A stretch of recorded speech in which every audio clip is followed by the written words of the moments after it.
The vote is the most powerful instrument that was devised by men to break the wall. Okay. Yeah. I'm for the motion. Is against the motion. So we have to go this side or go that side. No, it's also it's okay, it's fine. There is some point. We have to check that there is some point. बदल हो गया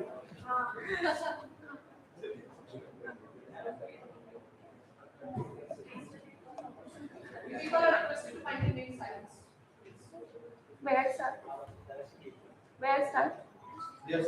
The vote is the most powerful instrument that was devised by men for breaking down the walls of injustice and destroying what separates a man from another. The powerful vote was said by none other than Lyndon B. Johnson, the 26th President of the United States of America. Addressing the big elephant in the room. Fast.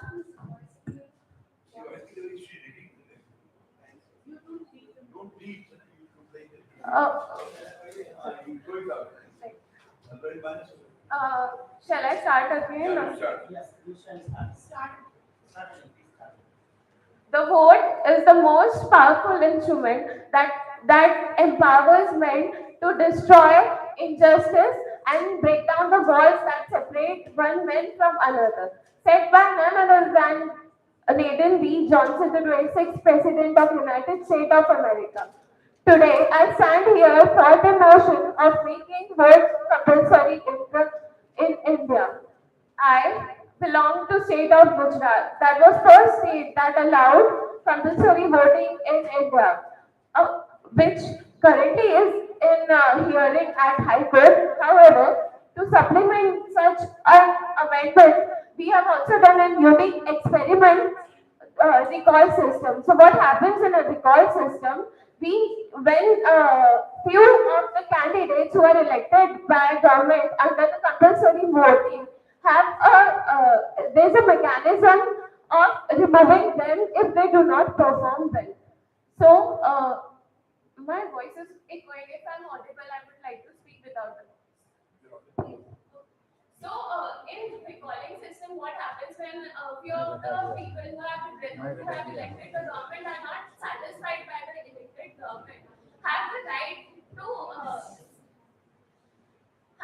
to seek the cancellation of such candidates. They have to write a petition to electoral officer, and they consider when there's a majority in such an opinion, they remove the candidate. It has been a controversial topic, but Gujarat has moved forward towards making voting compulsory in India.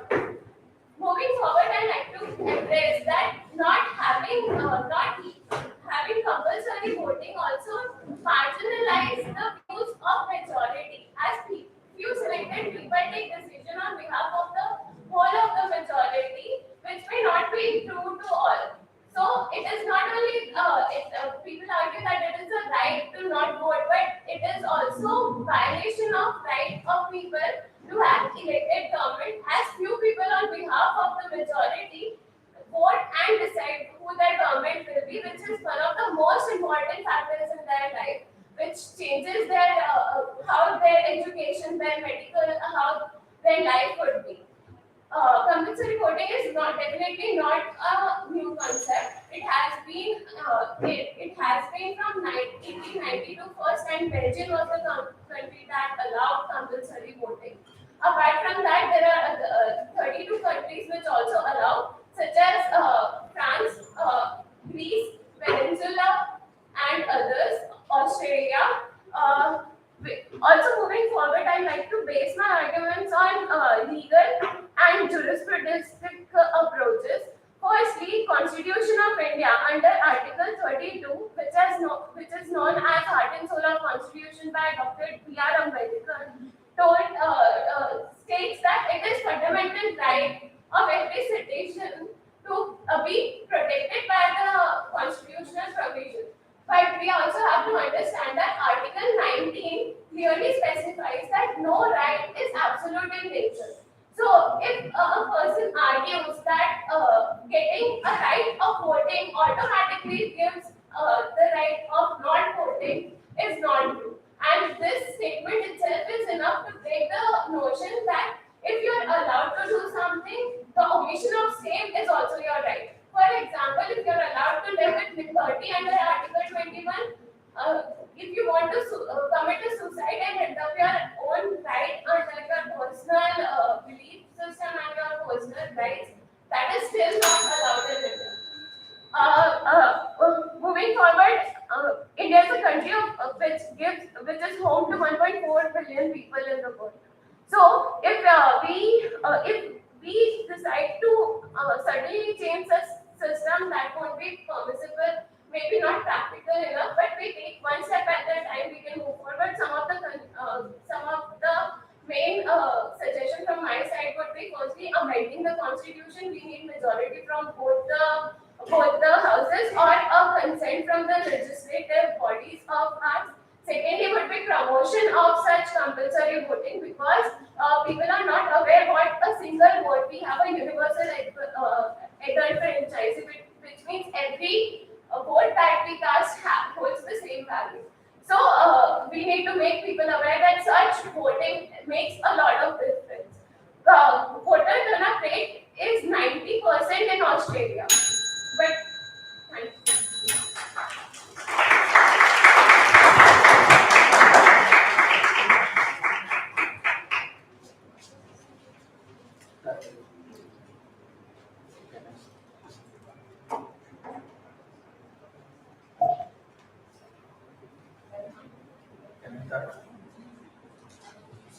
So today I am here to represent my side, whether the voting is compulsory in India or not. Let's talk about constitution. Constitution talk about democracy and freedom. But whether the compulsory voting talks about it? No. Compulsory voting bound the peoples by their right of freedom. When the people need to vote compulsorily, they've lost their right of freedom. If the people of India not vote in freedom, so that when they vote, the right candidate would not be selected, or they vote they vote like a dummy people, like who even not know about any candidate. Secondly, uh, when the voting held in when the voting held in our India, the cost which we occur for the voting is very high. When the compulsory voting we decide to compulsory voting, the cost which we need to occur is very high, and in the democracy country and as a developing nation, we are not able to sustain this cost.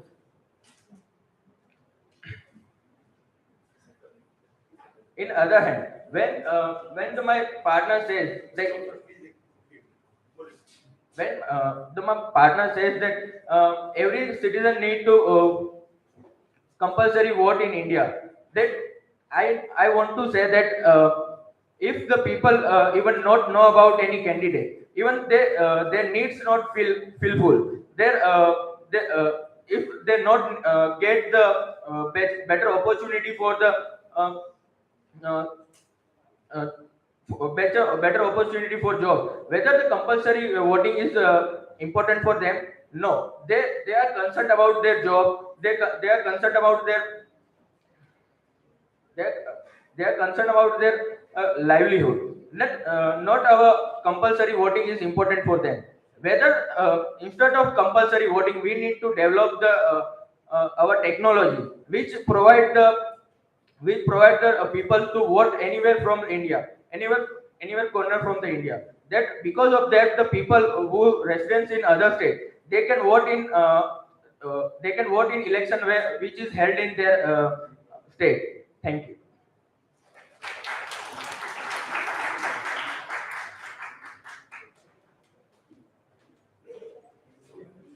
So the second team is MEWAR Law Institute, Vasundhara, Ghaziabad. MEWAR Law Institute, Vasundhara, Ghaziabad. For the motion, Gauri Tyagi. Against the motion, Piyush Sharma. MEWAR Vasundhara एक ही है। MEWAR Law College, Vasundhara, yeah. Ghaziabad. That's the name of the place, Vasundhara. शापोर surgery, Yes, sir. शापोर surgery, MEWAR Law Institute. For the motion, Gauri Tyagi. Against the motion, Piyush Sharma. For the motion, Gauri Tyagi. Against the motion, Mr. Piyush Sharma. next one of you answer. Next person answer. Sure. Next is Kishanjan Chelaram College. Kishanchand Chelaram College. Sheila. Yeah, Shela. Sheila.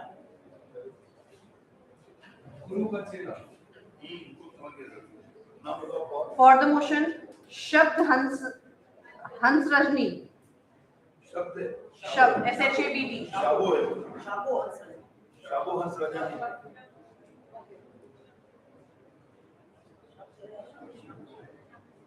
Krisha Chaudhary. Krisha Chaudhary. KRISSHA. Krisha Chaudhary.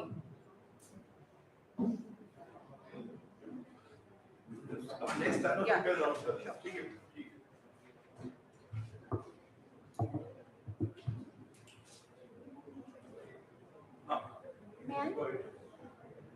Voting is the expression of commitment towards ourselves, to each other, to this country, and to the world. Firstly, I would like to pay thanks to give me an opportunity to share my views in favor of voting should be compulsory in Indian democracy. There is a word, democracy, as we are very familiar to the famous definition given by Abraham Lincoln in American context, that is, democracy is a form of government which is formed by the people, for the people, and of the people. In, at last, we can say that democracy is a way of governing which depends on the will of people. But my question is to the audience, can we say that we are living in a fully democratic country? Can we say that representative who is representing my country in the world is elected by me? My answer is no. How can I say that the representative who is representing my country is elected by me until I do not cast my vote? India has provided us a lot. The main thing, it has provided us our identity as Indian in the world. Don't you think it's our responsibility towards India to ensure that India's administration should be in a better and efficient hands? For example, if I provide you authority of this organization that you can change according to your will you utilize your authority? Obviously, because you know the importance of that power. Then why don't we do the same with our power to vote? Why don't we realize the importance of vote? Voting is a power which is given in the hand of common people. It is a weapon that helps individuals to raise their voice against the corruption or against the leader to whom they don't want to be as a leader. The main thing that people are not aware of this. People are lack in awareness. People do not have sufficient knowledge, sufficient information. How can we remove this? We can create awareness in individuals so that they can get better and sufficient information which will help them choose their representatives. In youth, if I conduct a survey that who is the current prime minister, what is the current political scenario, what is the current policies which India have introduced, then most of the youth will just pass away with the answer, I don't need to know this. Will this come in my exam? Or I'm going to get a job after answering this question. But my friend, do you really think that it is not important to know about your country? It is important. Being a citizen of India, it is important for every Indian to be politically literate about India's scenario of politics. India is a country in which there are a lot of people. There is a population of 140 crore. If we see the voter turnout, it is the 67% till the date. It is the highest voter turnout. But do you know the voter turnout of the countries who have made it mandatory? Australia, it has 95% voter turnout. Don't you think it's a great number? According to me, it's a great number. If the countries like Australia, Singapore, Brazil can do it, then why can't a country like India make it? Why can't we increase our voter turnout? We can also make it to the 90%, 95%, then why can't we do it? This can only be possible with the collective efforts of all the legislators, bureaucrats, and all the common people. An individual cannot make it possible. Now, most of the people will say, how can you make such a drastic change in just in seconds? I agree. We cannot make such a drastic change in just seconds or in a 1 day or in a 2 day. It will take time. We have to do it with step by step. In country, Argentina, there is a postal voting system. Those who are living far away from place, they can vote through the post. We can take advantage from those countries because we have all the advantage and disadvantage. We can pre-plan for making it mandatory. At last, I would like to conclude my words with every vote counts. Every vote has a power. We have the power to change the world. Then be a true citizen and cast your vote. Jai Hind, Jai Bharat. Thank you.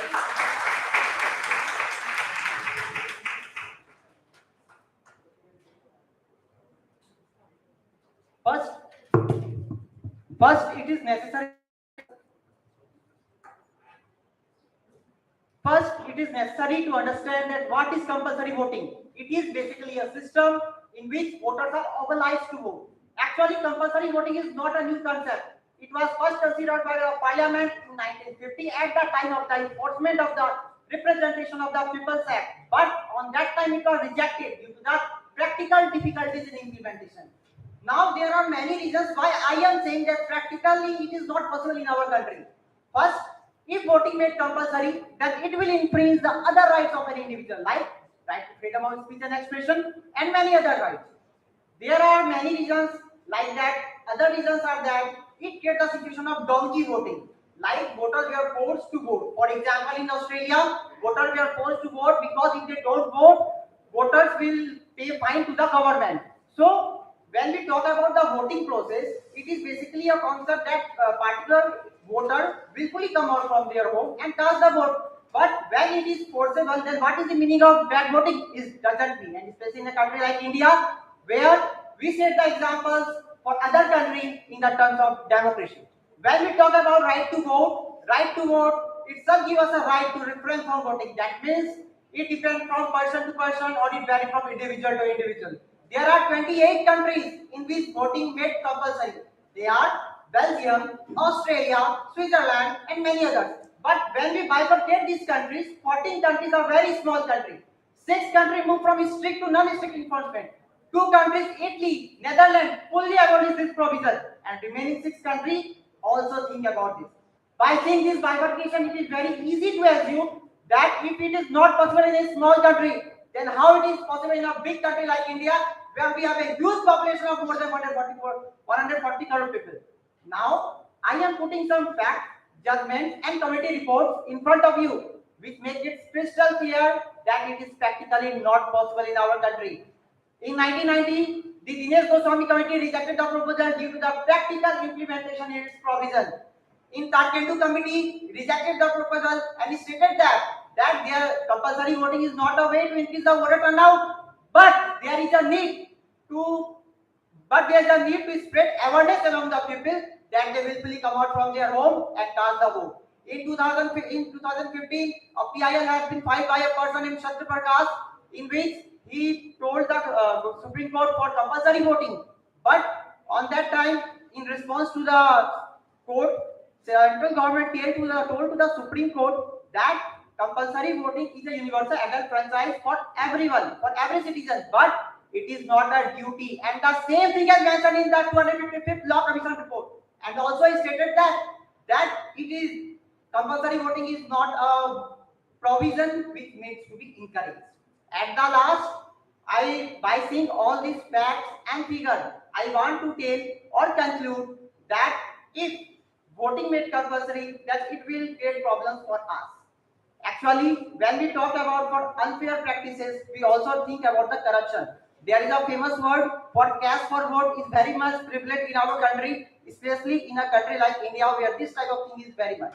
When we see other things, it is very, there is a need that we have to spread awareness, or there is a need to state the accountability of the individual or voter, that they willfully come out from their home and cast their vote, because we don't want a situation like Australia of donkey voting, where voters were forced and they vote. So at the last, when we vote, when we come out from the vote, this is a symbol. This is a symbol which make us proud. But when we think about this in a fair manner, then it is a curse for us. At the last, I want to ask from all of you: you want freedom or restriction? Depends on you. Thank you.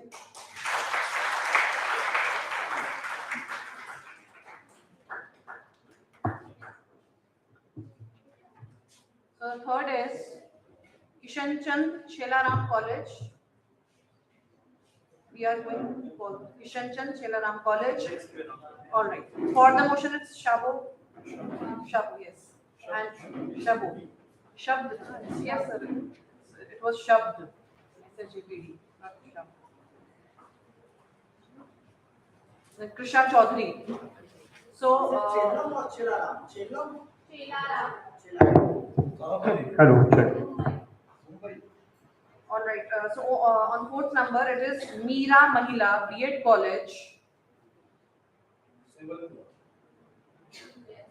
Meera Mahila B.Ed College, Semalpura, Chittorgarh. Be ready. Meera Mahila B.Ed College, Semalpura, Chittorgarh. For the motion, Vishakha Dhanupiya. Vishakha. For the motion, Vishakha Dhanupiya.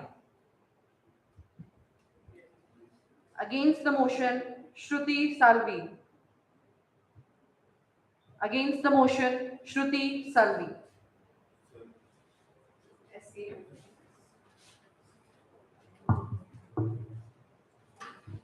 May I start? Yeah. The concept of democracy mentioned in the Rig Veda states that democracy is a principle in which the public elects its ruler by himself. It would not be wrong to say that the principle of democracy is originated from the Vedas. The Rig Veda and Atharvaveda both mention the Sabha and Samiti. Our children should learn the general meaning of the constitution. They should know where it touches their daily lives, where the influence is exerted on the government, and where they are in contact with the government. It must not be a distant thing or someone else's business, but they must see how every cog in the wheel of a democracy is important and bears the share of responsibility for the smooth running of the entire machine. A very good morning to one and all present here. Today I, Shabd Sudani, student of Kishan Chand Shelaram College, Maharashtra, will be speaking in favor of the notion voting should be compulsory in Indian democracy. Now the question arises, why should we vote in India? The power to vote for your country is an important part of a democratic country like India.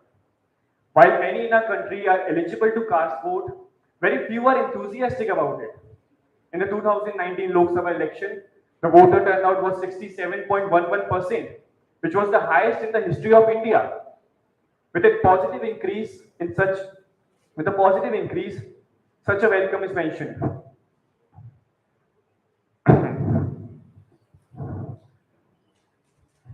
Belgium, France, Switzerland, Australia, and many other such countries have adopted the system of compulsory voting.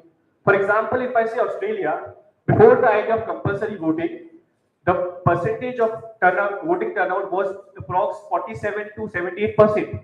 But when the bill was passed, the voting turnout increased massively to 96%. I'm not saying compulsory voting means 100% voter turnout. No, compulsory voting means to increase the voter turnout. Now the question arises, why voting should be compulsory in India? If the citizens of our country thinks that the voting doesn't make any difference or the government is pressurizing them to vote, then I would like to share this article which was mentioned in almost all periodicals. In Gujarat, the Election Commission has set up a polling booth for only one person, keeping in mind that every vote matters. The polling booth was set up in Gir Forest of Somnath district area for Mahant Haridas Udasi or Baneshwar Mahadev temple. Apart from this, 7 more polling booths were set up for the tribal community of the Gir Forest area. I would like the honorable judges to ask a question to the audience and my fellow teammate that if the citizens of a country, if the government is taking initiative and is setting up a polling booth for only one person, keeping in mind that every vote matters, then why can't the individuals take efforts to just vote? Voting is a fundamental right, right? It is a civic duty to vote. Your vote has the potential to make a significant difference. You can vote for a better government if you're dissatisfied with the current one. If you do not vote, the same party will be in power for 5 years. And finally, if the country is left with a bad administration, it is the people's fault for voting incorrectly or not at all. Every vote counts, though it seems like an endless sea of people are there to vote, but every vote counts. When the national attitude changes from thinking, my vote doesn't make a difference, then the numbers will increase and the multitude of people voting will make the difference. The responsibility lies on every individual. Remember what Abraham Lincoln said, the ballot is stronger than the bullet. Thank you so much.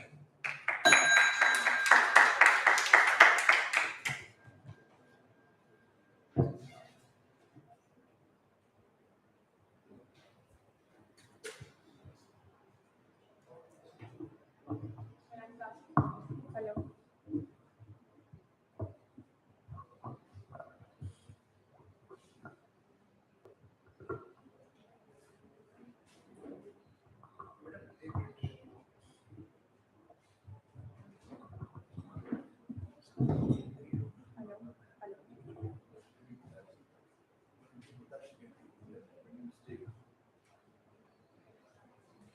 The difference between democracy and dictatorship is that in democracy, you vote first and take orders later. But in dictatorship, you do not waste time voting. How rightly has this quote been said by Bertrand Russell?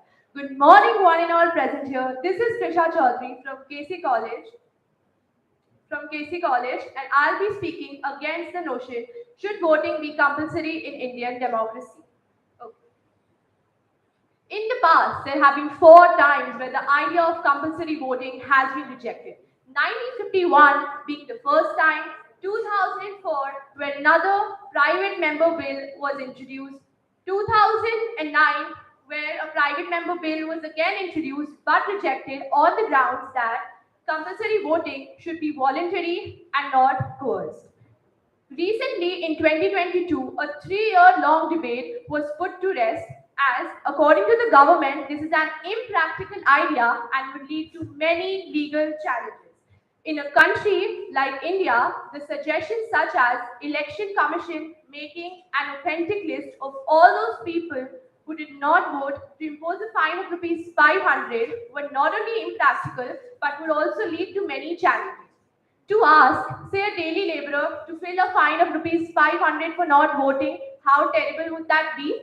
Candidates who have muscle power can use this list as a very convenient list to settle up the scores after their polls. In India, right to vote has been provided by the Article 326 of the Constitution. It is a legal and a constitutional right. Compulsory voting may be a violation of the fundamental rights of liberty and expression that are guaranteed to every citizen in a democratic state. Democracy is about the government for the people, by the people, and of the people. People should not be punished for not voting.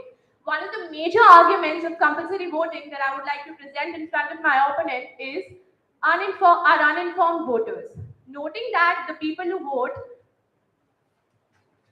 are generally more informed about the political issues than the people who choose not to vote. These people can generally be more influenced on short ads than the people who have more political knowledge. While the government does not have to come and tell each one of you to vote for them, they still have to find ways to maximize the votes that they can get. Compulsory voting questions the legitimacy of the government as people are made to vote for the candidates who they don't even like. Compulsory voting also dampens the voice of the majority. People end up voting randomly, and these random votes particularly end up being detrimental because uh, they end up being detrimental and may skew the election results. Politicians focus mainly on the people who can easily be influenced, and they forget about the main base of voters. The main question now I would like to say, before making voting a compulsion, we need to ask ourselves, why are people not coming out of their houses to decide the most important issue in the country? Why are people so ignorant? The answer here is very simple. People do not have trust and faith in the contesting candidates. Politics has become a mean game without any healthy or appreciable moves. Many of those who vote just vote to choose a candidate without having any expectations from them. It is found that in the poorer parts of the country, people do not vote because they don't think that their needs and wishes are fulfilled. Although there is a nota option available in the polling, in the ballots, uh, this act of voting may be seen as endorsing the politicians. This endorsement many of the citizens might not want to take. I would like to end by saying that people will vote if they feel that there is some hope from political leadership that the long standing problems are solved. A hope in political leadership, ease of registration, and polling booths can do it. Thank you so much.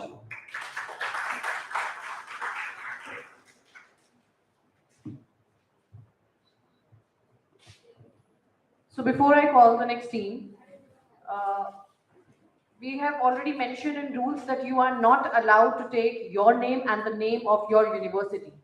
Kindly refrain yourself from doing that.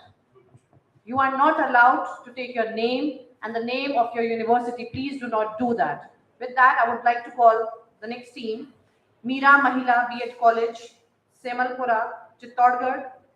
For the motion, it's Vishakha Junopia. Against the motion, Shruti Salvi. So the next team is Aligarh Muslim University. On fifth number, it is Aligarh Muslim University. So please mention T1. For the motion, Juweria. Juweiriya.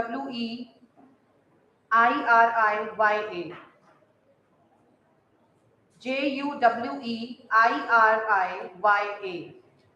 Against the motion, it's Muhammad Zaid Khan. It's MD dot Zaid Khan. For the motion, Juweria. Against the motion, Muhammad Zaid Khan. Please be ready.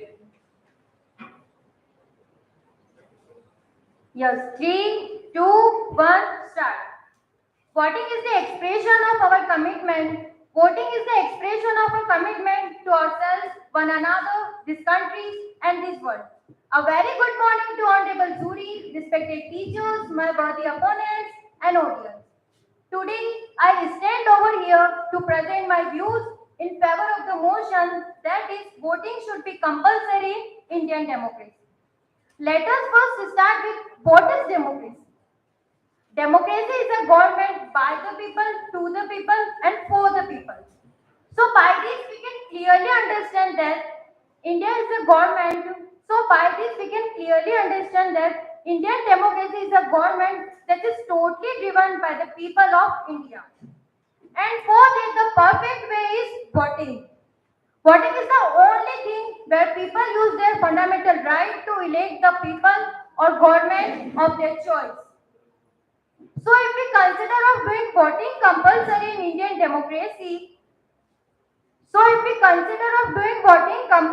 in Indian democracy, then it will be a more accountant, it will be a great achievement towards the people. Because as we know, more the because as we know more the voting, then it will be a more accurate result. If more people are compelled to vote, politicians would be more accountable to the people. Then would be a greater incentive for them to address the concern of the electorate. For example, we can say in Gujarat, the mandatory voting is, for example, we can say in Gujarat, voting is mandatory for all eligible voters since 2003. Therefore, there were no consequences in Gujarat. Therefore, there were no consequences in Gujarat voting compulsion in 2014 as it was already in place. However, after 2014 general elections, the voter turnout in Gujarat was recorded at 63.3%, which was higher than the national average of 66.4%. This indicates that mandatory voting had a positive this indicates that mandatory voting has a positive voter on a participation in the state. Compulsory voting is not a new concept. Some of the countries that introduced mandatory voting laws were Belgium in 1892, Argentina in 1914, and Australia in 1924. Compulsory voting is a system in which electors are obliged to vote. Compulsory voting is a system in which electors are obliged to vote in elections or attend a polling place on voting day. If an eligible voter does not attend a polling place on voting day, he or she may be subject to punitive measures such as fines or community services. In compulsory voting, we have some mild penalties on the eligible voter because mild penalties provide weak boost in the turnout of the voter. High level of participation decreases the risk of political instability created by crisis. The power to vote for your country is an important part of our country like India. While many in our country, while many in our country are eligible to cast vote, few are enthusiastic about it. In the 2019 Lok Sabha elections, the voter turnout was 67.11%, which is the highest turnout in the history of India. So at last, I just want to say that voting is a totally compulsory in Indian democracy. Voting is a totally compulsory in Indian democracy. Then, and people may realize their responsibility towards the government as India is country where power is in the hand of people, and there will be a accurate result of the government. Voting is our moral civic duty and we should perform it in the best and ethical way. Thank you. Jai Hind, Jai Bharat.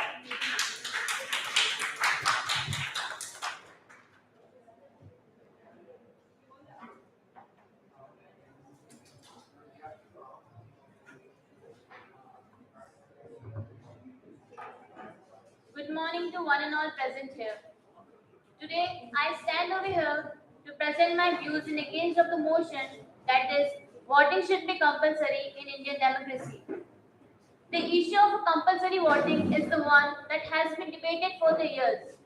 However, I believe that voting should not be compulsory. I will explain why. Firstly, voting is a personal choice and it should not be forced upon anyone. People should have the right to decide whether or not they want to participate in the democratic process. Forcing them to do so goes against their individual freedom and autonomy. Secondly, India is a vast and a diverse country, and it will be difficult to effectively implement compulsory voting, especially in rural and remote areas. Even if everyone is compelled to vote, it doesn't mean that they are informed about the issues and the candidates. No doubt that compulsory voting may lead to a higher voter turnout, but does it give a guarantee of an informed electorate? I think no. It will just lead to an election of an incompetent leader. Compulsory voting would also require an additional resources to implement. This will include the cost of running awareness campaign, penalties for non-voters, and enforcing the system. This will result in an additional burden.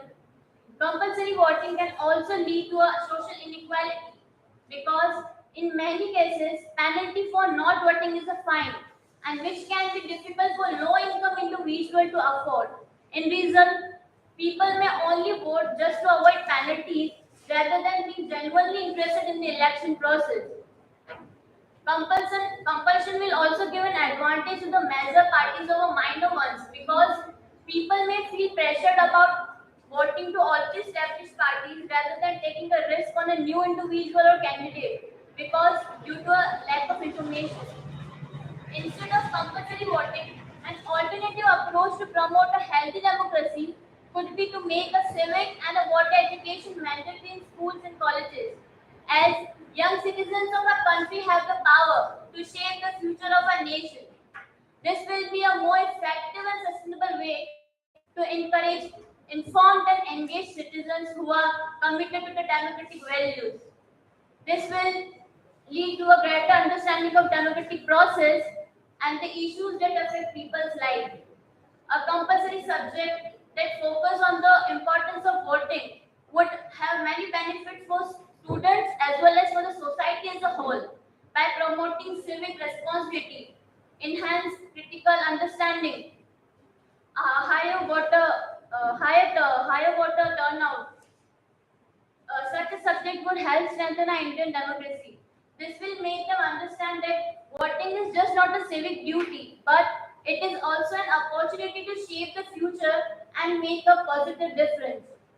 At last, I just want to say that voting is a voting should be a responsibility, not an obligation. It is a fundamental right, and with that right comes the responsibility to educate oneself on the issues and the candidates. The goal should be to encourage the participation in the democratic process, not to force it upon people. Thank you.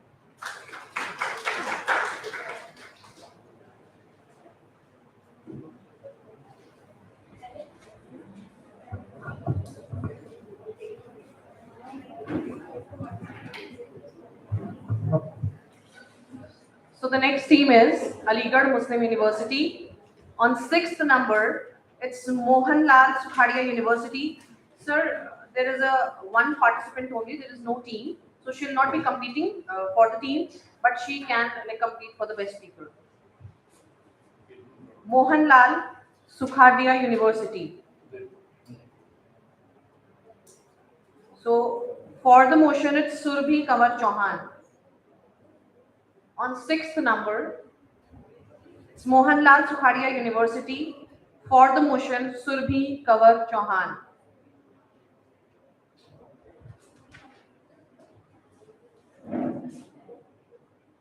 So the team which was coming on the dais is Aligarh Muslim University. For the motion, Juwairiya. Against the motion, Mohammad Zaid Khan.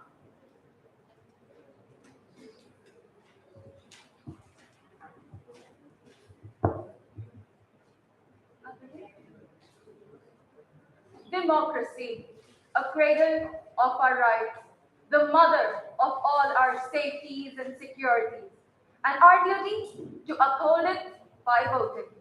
Today, we're discussing to change an aspect of democracy so sacred, and not just to change it, but to empower it, to prevent it from falling into ruins. Honorable Chair, I stand against this destruction as I stand for the motion and ask for your permission to state my stance in favor of the topic voting should be made compulsory in the Indian democracy, thereby allowing me to dismantle the layers of construct of excuses preventing the actual face of democracy to rise. Long has the world's largest democracy argued over the aforementioned clause. I find it odd that something which is considered such an intrinsic part of citizenship duties, such as voting, is having its necessity to be debated over. The belief that compulsion casts dark shadows of totalitarianism is completely false.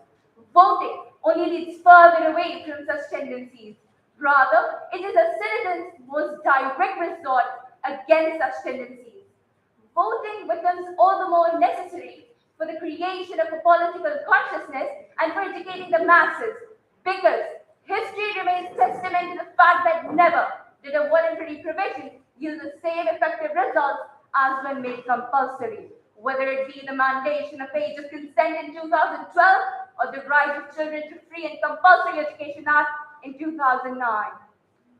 Now, Honorable Chair, comes the problem which drives Edward Munch, a political scientist, to scream, the rich are getting richer and the poor are getting poorer. And might I add, the middle class, awfully stuck in the middle.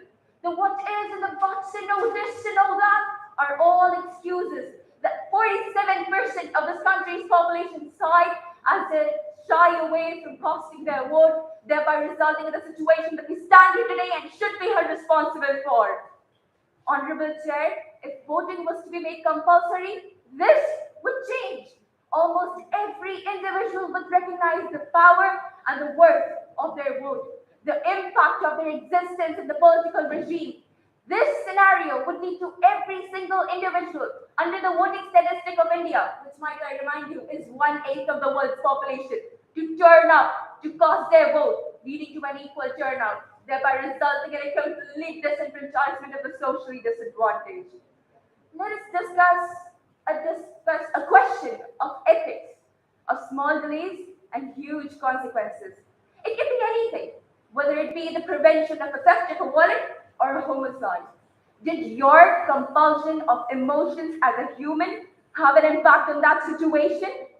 You don't have to do anything. You can look away, look across the street, stay at home, lock your doors. No law states that you have to do anything to prevent a crime from happening. But morality.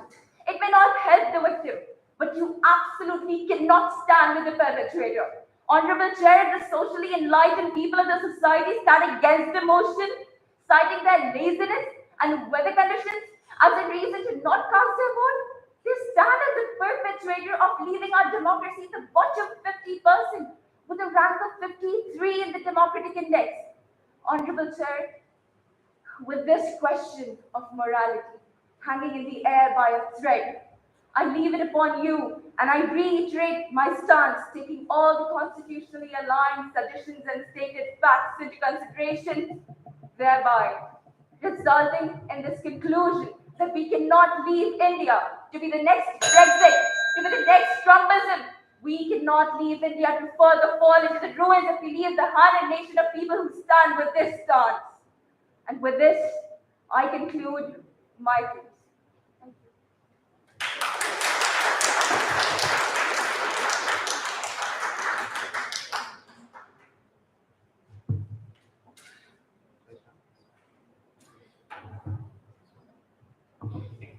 So long as you do not achieve social liberty, whatever freedom is provided by law is of no avail to you. Honorable Chair, in accordance with Dr. B.R. Ambedkar's words, I stand in opposition to the motion that voting should be compulsory in Indian democracy and will present my arguments against it with your permission, Honorable Chair. The Indian democracy is deeply rooted in the principle of universal adult suffrage, in the idea of one person, one vote, one value, and in the idea that every citizen, irrespective of their caste, creed, religion, gender, status, has the power to influence the decision making of a whole nation. But how ironical, Honorable Chair, is the notion that voting must be compelled in a country where the Constitution has explicitly given the right to freedom of expression to all its citizens. The Constitution of India not only gives us the right to vote, it also gives us the right to not vote. So compulsory voting would only infringe on the fundamental right of an individual to have the liberty to choose whether or not to party in the electoral process. And if it is made compulsory, if it is made mandatory, it would run counter to the very essence of democratic values. Honorable Chair, the proponents of today's motion are of the opinion that compulsory voting would result in a more engaging electorate. Yes, it is true that in countries like Australia and Belgium, where sanctions are imposed on those who do not vote, naturally have a high rate of voter turnout. But is it worth it? Political involvement just for the sake of it, even if it's just a blank or random vote to avoid sanctions? That too at the cost of freedom of expression. This is a question that I leave on them to answer. Besides, Honorable Chair, there are certain aspects of political involvement that my opponents seem to not take into consideration. Firstly, the rationale behind not voting in India. According to a pan-India survey on National Voters' Day, just this 25th of January, it was found that 30% of people did not vote because they were out of station. If this issue alone is resolved, it would increase the voter turnout by a huge margin. About 7% people cite lack of options as a reason to not vote. The the solution to this problem is nota. You can strengthen the nota, the none of the above option in the ballot box. The whole point of making this argument is why should voting be made compulsory when slight reforms in the existing structure can increase political activism manyfold. Speaking of political activism, you cannot confine political activism to just voting. People can be politically active through debates, discussions, protests, pleas, and whatnot. But it is undeniable that voluntary voting, not compulsory, voluntary voting is of paramount importance. And India has been on the rise on that front as well. In the 2009 general elections, the voter turnout was 58%. In 2014, it rose to 66.4%, and in 2019, it was 67.4%.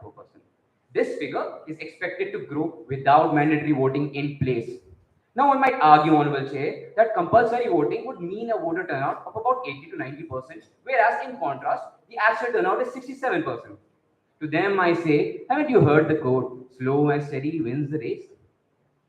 An informed voluntary participation is much better than the one which is forced. But despite these arguments, Honorable Chair, despite these arguments, let us assume for argument's sake and to give my opponents a chance to shine that compulsory voting is a desirable situation. But it is pertinent to note that this desirable situation is enacted upon by just 22 countries. The rest 178 do not follow suit. It is also pertinent to note that countries like Switzerland, Netherlands, Venezuela, Italy, Spain have reversed their earlier decisions of compulsory voting. Honorable Chair, the disposition of my worthy competitors regarding the implementation of compulsory voting in India, with all its diversity, cultural, plural, social, economical, is ill-informed, to say the least. Because compulsory voting in India would require colossal infrastructure and is highly impractical. Corroborating these very views, the Parliament has rejected compulsory voting not once, not twice, not thrice, but 4 times, Honorable Chair. In 1951, in 2004, in 2009, and the latest bill of compulsory voting that was introduced in 2019 was withdrawn from Lok Sabha in 2022. Further deliberations have been made through committees and petitions, but the result has effectively not changed. Honorable Chair, I would like to conclude by deriving an analogy from Abraham Lincoln's quote. A ballot is stronger than a bullet. Unquote. But, just like a bullet, a ballot shot in the dark will accrue no constructive results. Thank you.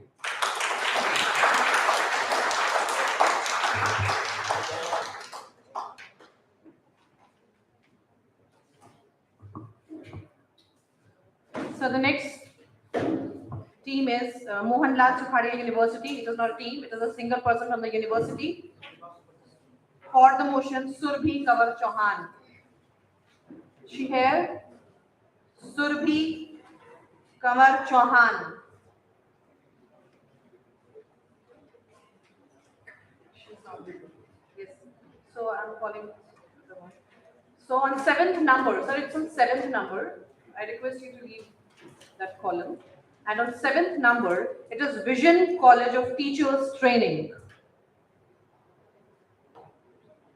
Vision College of Teachers Training.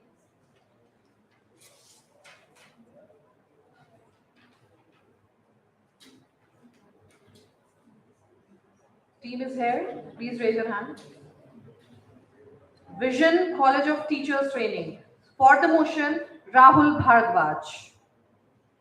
Rahul Bhardwaj. Against the motion, it is Abhishek Tiwari.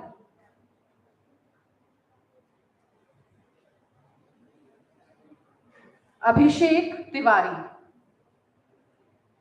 So they are not here as of now. So I'm taking another one.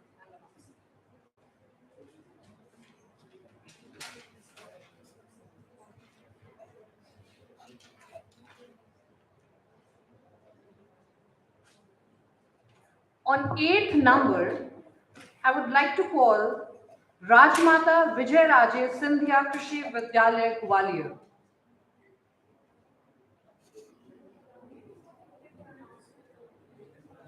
Rajmata Vijay Raje Sindhya Krishi Vishwavidyalaya Gwalior.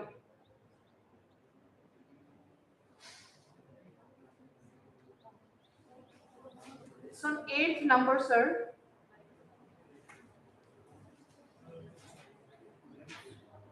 For the motion, Amit Raja Bundela. Amit Raja Bundela. Against the motion, it's Vijay Kumar Mishra. Against the motion, Vijay Kumar Mishra.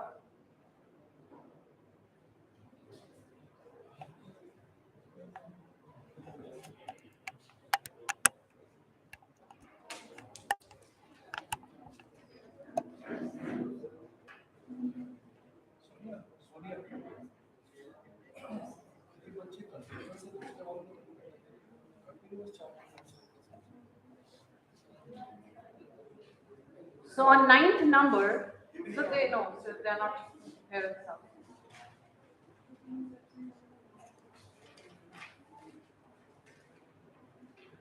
DAV PG College, Dehradun. DAV PG College, Dehradun. For the motion, it's Hritika Negi. Hritika. Hritika Negi.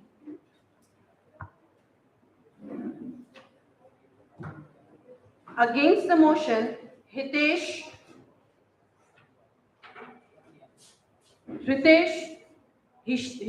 Thaplia.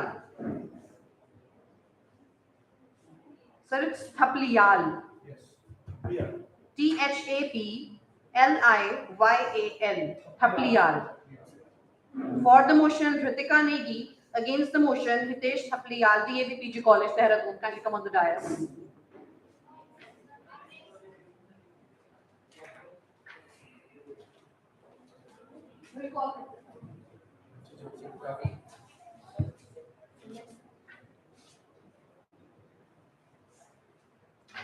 Can we start? Ma'am, can we start?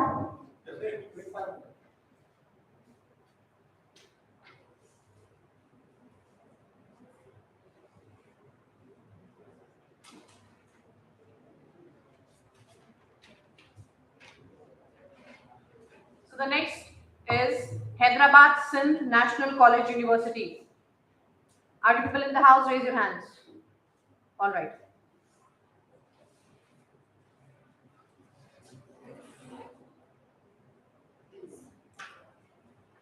We do not have a government by majority.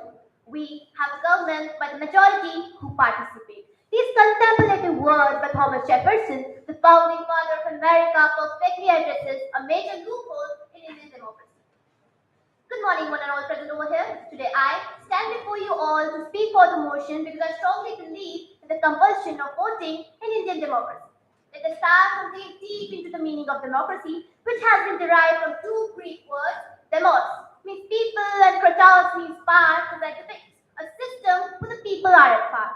So why in India these people are confined to certain percentage of population who were present at the time of vote? Well,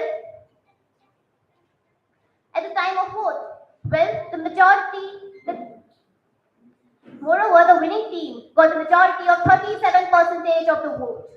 Well, to this, if my opponent argues that these are the people who lack knowledge, awareness, or interest, I would like to further counter with a quote of the paradox which says that just because you don't take interest in politics doesn't mean politics won't take interest in you. Ethically, if democracy is a government by the people, then it's the duty of every citizen to vote, and voting should be considered an optional luxury. Next, I would like to point towards the social aspect which says that the failure to vote is because of the deprivations of the society, like indigenous people, unemployed sections, homeless people, and etc. Then what would compulsory voting do to them? Compulsory voting would provide an equal opportunity. It will enhance the political legitimacy. Next, moving towards the merits of the compulsion voting, I would first like to point out towards the political legitimacy concept. The compulsory voting will confer to a higher degree of political legitimacy. Now, so the global stats reply. According to International IDEA Institute of Electoral Assistance and Democracy, it is seen that the difference of 7.37% is being seen in the countries with the mandate voting system over the ones who consider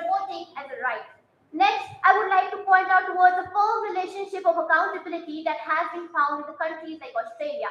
For example, in Australia, we have a mandate voting system where the voter turnout is 90% on an average. Now these countries ensure the working participation by ensuring the voters to have the voting elections on generally weekends. Next, I would like to point out towards the several major arguments that has been put forward by our worthy opponents like violation of human rights. To them, I would like to point out the case of Gujarat, where the local polls have the mandate voting system. Now here in an interview, our Honorable Prime Minister and former Chief Minister Mr. Narendra Modi explained that how the inclusion of a rejection button in the voting polls will serve as an opportunity for both government and the people to the inclusion of a rejection button in the polls will serve as an opportunity for the people to express their aggression and affection towards the government as well. Next, I would like to point out towards the Tripura with the golden history of about 90% of voter turnout. Now here, what would happen of the last 10% who can make and break into the closed marginal voting? Because there are instances in India where people have won the election by single vote. For example, 2004 Karnataka Legislative Assembly. Thus, keeping all these aspects, merits and arguments in mind, I would like to conclude that the compulsion would work towards the betterment of the Indian democracy. It will tackle the scarcity of vote, enhance legitimacy, and make both people and government accountable to one another. Thus, in the end, I would like to wrap up my views with a remarkable incident when the Gandhiji was once asked about the rights that one should have, to which he replied that the rights that do not drop the duties well performed are not worth having. Thank you.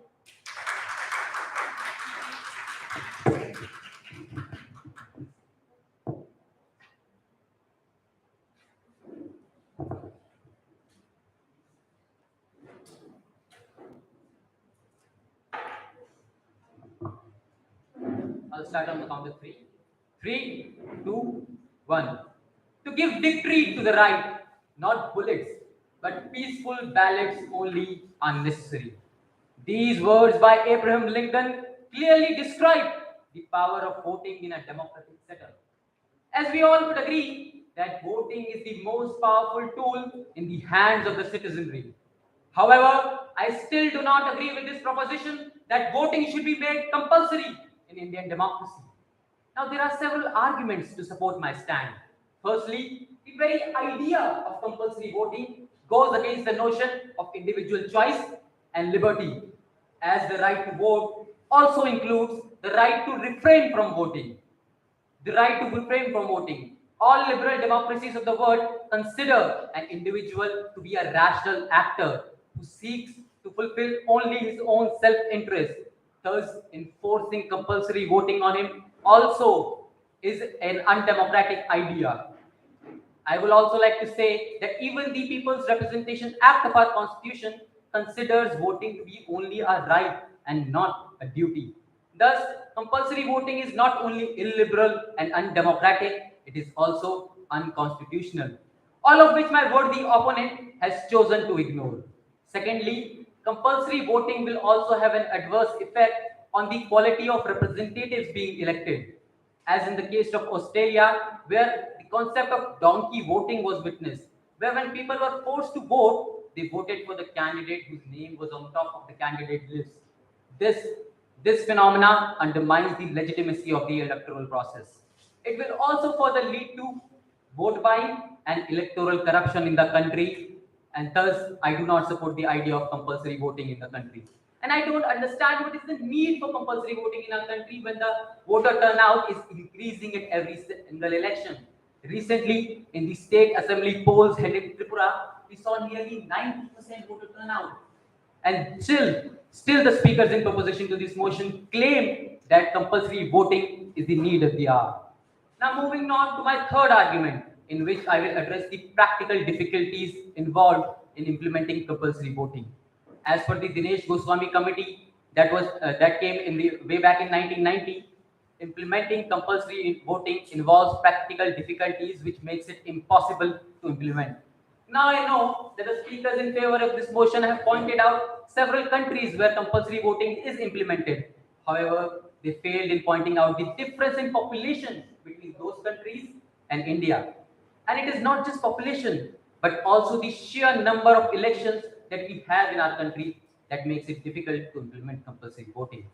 There are also topographical variations, economic reasons, as in the case of daily wage workers. So will you penalize those who couldn't turn out to vote just because they had to earn their living for the day? This is a question that the speakers in proposition to this motion have to address.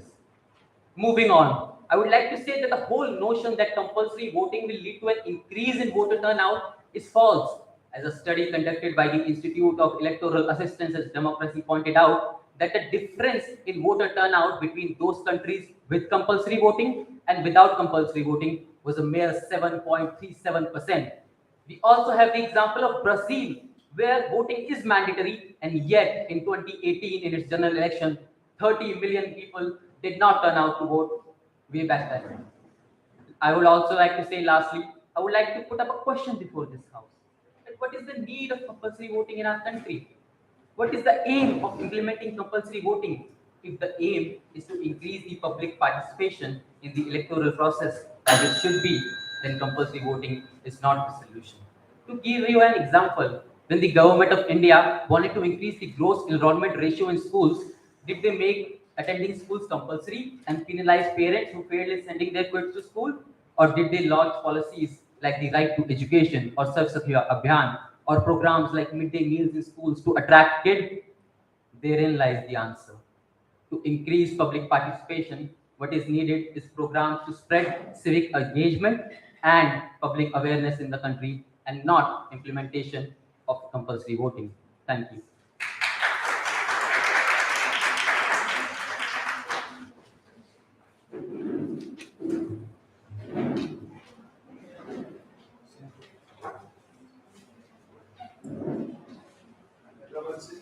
Yes, sir. So it is the 10th team, Hyderabad Sindh National College University. It is Hyderabad Sindh National College University, HSNCU. For the motion, it's Sadia.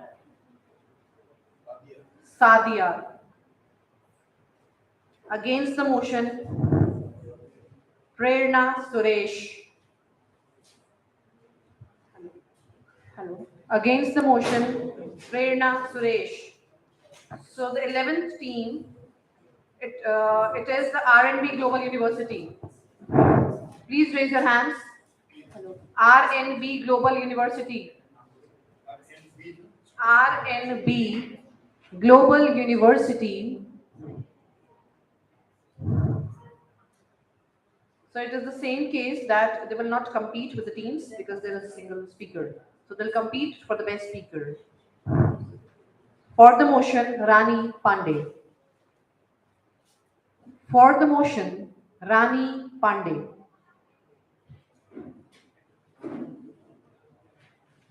Hello.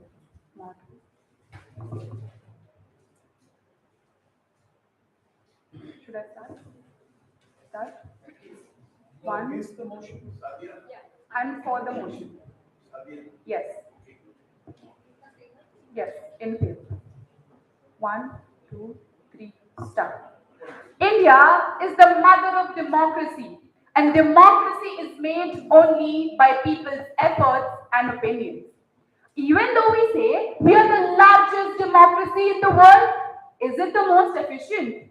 With a staggering population of 1.4 billion citizens, only 95 billion citizens are eligible to vote. And to everyone's surprise, only 66% out of these eligible voters actually turn out on polling booths. Then how can we say that India is a successful democracy when only a cross section of the society bothers to vote? This is the exact reason, ladies and gentlemen, why I am going to be speaking in favor of the motion. Voting should be made compulsory in Indian democracy.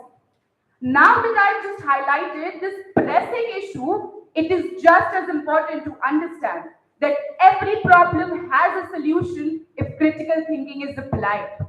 So firstly, I would like to keep this on the table very clearly and firmly. Voting is not just a right, it is a responsibility. And we, as the responsible citizens of the largest democracy, have the utmost responsibility of ensuring to create a country that is governed by a fair and just government.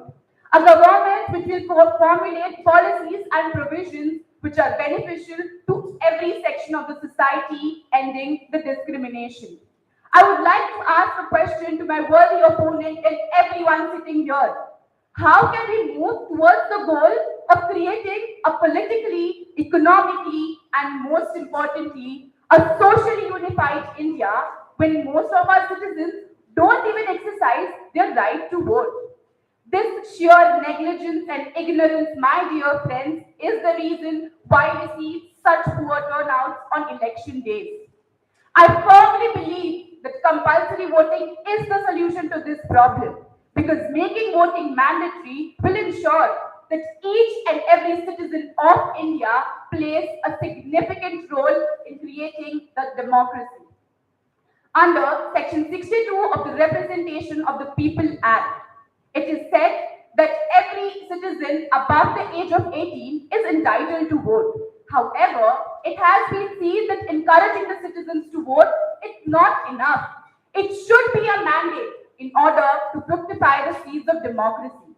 The idea of compulsory voting in India was first mooted in 1949 by M. Iyengar in the Constituent Assembly debates, wherein he proposed the clause of compulsory voting. It has been over 7 decades since this clause was first proposed, and it makes me feel disgusted and distressed that we are still standing in this house debating over this issue. There are a plethora of democracies in the world that have successfully implemented the concept of compulsory voting. Australia, Brazil, Greece, Belgium, and many more successful democracies. Taking the prime example of Australia, its political circumstances have been flourishing ever since 1924. The general turnout of Australian elections is 94% as compared to a very low turnout in India. You cannot have a consented government if the people aren't participating. How can you move towards a country when you don't take part in forming it? It is said that compulsory voting highlights that when you have a mandate to vote, you actually think about choosing your candidates responsibly. As my worthy opponents have been saying, that compulsory voting has been an annihilation of rights. But I would like to say that this is not the case. Compulsory voting does not force a choice. You can still use your right to refrain by lodging a nota. Voting is not a privilege right, it is a duty right. Taking a right for granted is the biggest crime in a democracy. Freedom always comes with a responsibility. I would like to conclude by quoting Maulana Azad. Our vote is precious.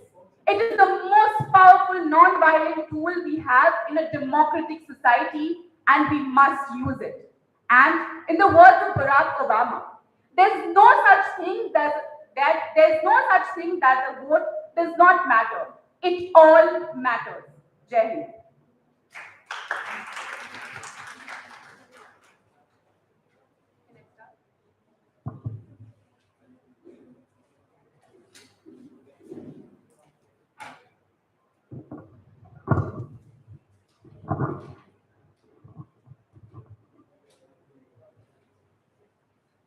Because to take away a man's freedom is to manipulate him as though he were a puppet and not a human. Freedom of expression, freedom of worship, freedom from fear, and freedom from want. All of these freedoms were violated. And now we are here debating in this house today, saying that freedom of choice should also be muted just like these rights. And I am here to talk against the motion that voting should be made compulsory in Indian democracy. Compulsory voting is just a band-aid solution. It was recently introduced again for the 4th time. Let me stress on it. Yes, for the 4th time is with Parliament by Janardhan Sigriwal in 2019, which had suggestions like imposing 500 rupees fine on those who did not vote. Now let me tell for the unaware that voters comprises of all strata of the society, migrant workers, financially stable people, lower middle class people. Then do you really think imposing such fine is justifiable? It was later rejected and labelled as impractical by the then Minister of State for Law and Justice, S.P. Singh Baghel. The Representation of Peoples Act 1951 also talks about how voting is a right rather than a duty. India, ladies and gentlemen, India is known as the mother of democracy. Compulsory voting is against the norms of a democratic country, as our democracy rightly states that it is for the people, by the people, and of the people. I'm sure, friends, all of you know that corruption is not a new concept in India. Many candidates have muscle power, and hence there's a higher chance that the votes can be manipulated. Besides, have you ever thought that implementation of compulsory voting can be infringement to liberty, can be infringement to a freedom of speech and expression? It affects the freedom of every individual. Also, it kills the option of not voting as a protest. Implementation of compulsory voting may lead to abuse, and it will be difficult to keep up with the statistics because of our ever-growing population. And let me tell you, increased participation does not guarantee quality participation. And to summarize the political situation in India, it can be summarized in a phrase, that is, first past the post. Here, the voters vote for the candidates who have stronger influence and who are voted by the majority, neglecting the deserving candidates and who align with their ideologies. Do you really think this is worthy enough? Do you think that the deserving candidates are given a chance to run the country, to develop the country, and to change the perspective of India as a developing country to a developed country? I don't think so. There have already been many countries like Belgium, Switzerland, who have already implemented the notion of compulsory voting in their democracies. And one such country is Australia, wherein we have revealed the motion of donkey voting, wherein voters are forced to vote for the first candidate that they come across at the top of their candidate list. Now, as well aware of India, do you really think this concept is worthy enough to be enacted in our democracy, which will hold the power to decide the future development of the country? I think not. I firmly believe that with enough technological advancements, just like one nation, one ration card being implemented, many migrant workers from all over the nation could register their votes from their workplaces instead of traveling back to their constituencies. Also, people will vote when they feel there is some hope from the political leadership. I don't think that we need to implement compulsory voting. Instead, what I feel is we should get votes by persuasion and political education rather than compulsion. Voting should be seen as a civic right rather than a civic duty. If you don't want to vote, it's your right not to vote.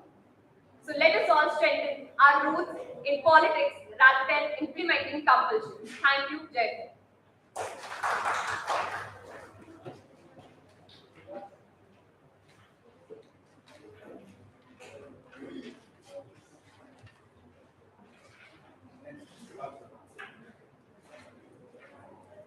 Dr. C.V. Raman University, Khandwa, MP. C.V. Raman University, Khandwa, MP.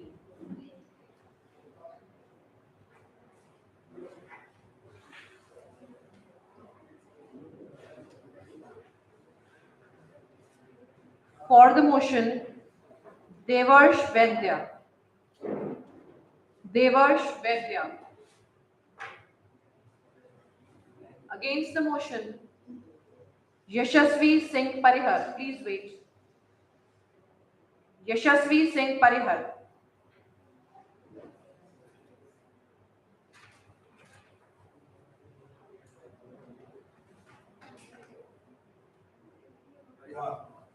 Yeah. So the team coming on the dais, or just single person among the type. It is Rani Pandey from R&D Global University. Please.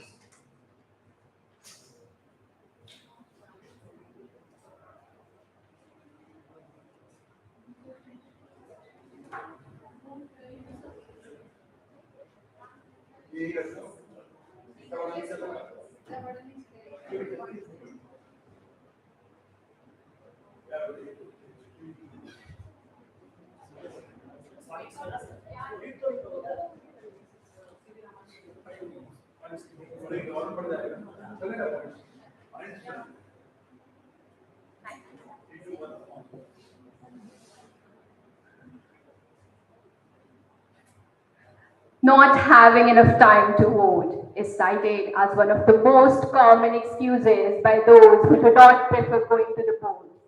Good morning to one and all present here. I'm hereby standing for the motion on the topic, voting should be made compulsory in Indian democracy. People easily neglect elections since they believe that all parties are corrupt at the end of the day, and whoever comes to power will continue with the same process of corruption and selfish government. This is not true. It is not the power that makes a person corrupt, but giving power to a corrupt person that troubles the entire system and its people. It's high time that voting should be made compulsory in Indian democracy. It is only when everyone casts their votes, politicians will get to know the real path.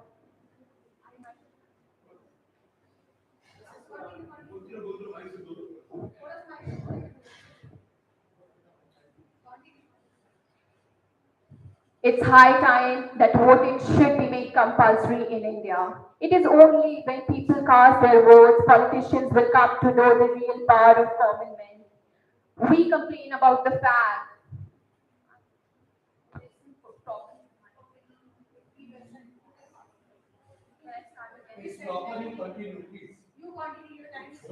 We complain about the fact that larger proportion of politicians in India have criminal charges against them.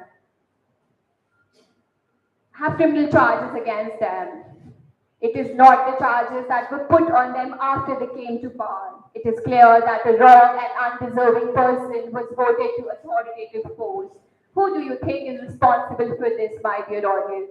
It is none other than the common people of India who neglect their right to vote and choose the right person who can run the government in right way. The promises that politicians make in elections are only castles made in air, and once they come into power, they completely forget about it because they know the turnout of voters that actually cast their votes to bring him into power and position. There was a time when people's right to vote was being fought in democracy, and now when we have right, we are lazy enough to utilize it. Participation in democracy starts by a single vote, which people have become complacent towards and apathetic towards and not serious about it. On the one hand, we talk about fundamental rights, fundamental duties, better governance, better quality in polity. On the other, if we don't make it compulsory, I don't think we are eventually going to have mandate of people at large. It is always going to be segments of society. There will be question with or with vote bank policy. Compulsory voting provides a clear and accurate representation of entire electorate, which is happening for the democracy to be vibrant and democracy to be proactive. For the political class to be on its feet,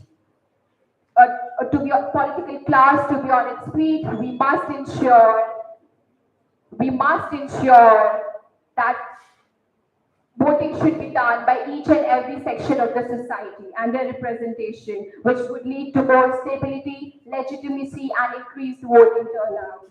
Voting is not just a right, it's a responsibility. People who vote during election represent just a percentage of total population. Giving people right to vote is not enough. We must ensure that people and everybody should vote, as voting percentage never reaches so-called 100%.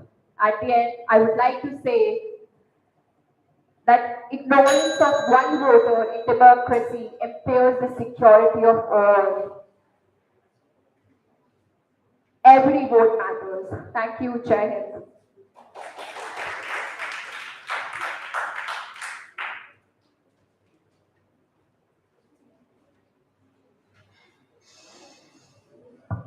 So the next team coming on the dais is Dr. C.V. Raman University, Khandwa.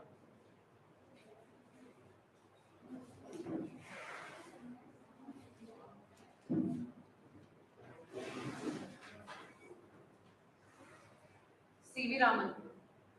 C.V. Raman University is coming on 12th number. On 13th number, we have IMS Law College, Noida. IMS Law College, Noida. It's on 13th number. For the motion, Jayanti Mishra. For the motion, Jayanti Mishra.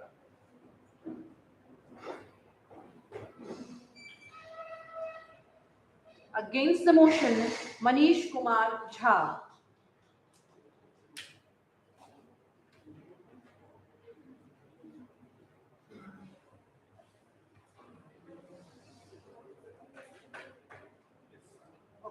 Please.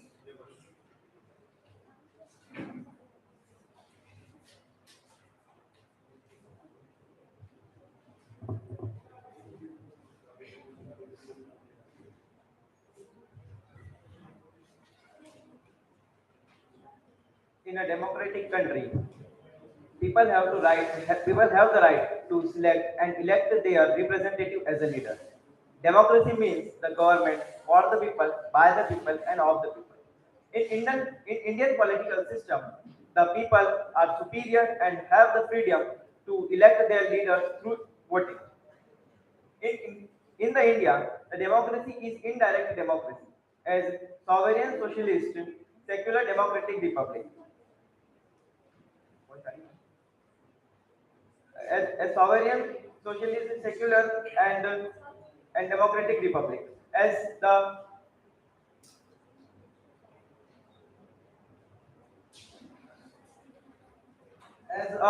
parliamentary form of government exists. Now, with due respect to the judges present here, I am standing here in the favor of voting should be compulsory in Indian democracy. I have some few points. Voting is not just a right, it is a responsibility. Each and every people in India represent just a percentage of total population during elections. Voting should be made compulsory so that the leaders who are elected deserves to lead the nation. India needs to be more politically literate. Not just giving right to people for vote is necessary. And encouraging Indians to vote is not enough. Electoral politics has become rampant because only a cross section of the society is bothering about the voting. But they can change if voting is made compulsory. Many of the participants have given the example of different nations who have made compulsory voting. I would also like to give example of Australia and Singapore, who are among the other 10 countries across the globe which mandates that voting is compulsory.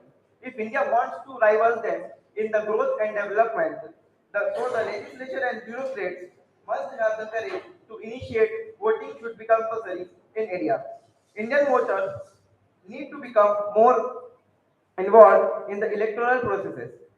Currently, there is a big gap between the rural and urban areas. So, due to regarding the issues of development and growth, if voting is made compulsory, then we can reduce and eliminate the expenditure of political parties, which they do in the in the in the election processes while encouraging people for vote. If the citizen is satisfied by the work of a certain political party or a political leader, then what problem they have to go in voting? Rather than skipping it just because of laziness and apathy. Now, my opponent will say that in a large country like India with a huge population, it is not practically possible for the voters to go compulsorily on the polling booth for voting. So there are some certain methods which the government of India can apply to make the process easy, like postal voting, online voting, and other etc. Thank you.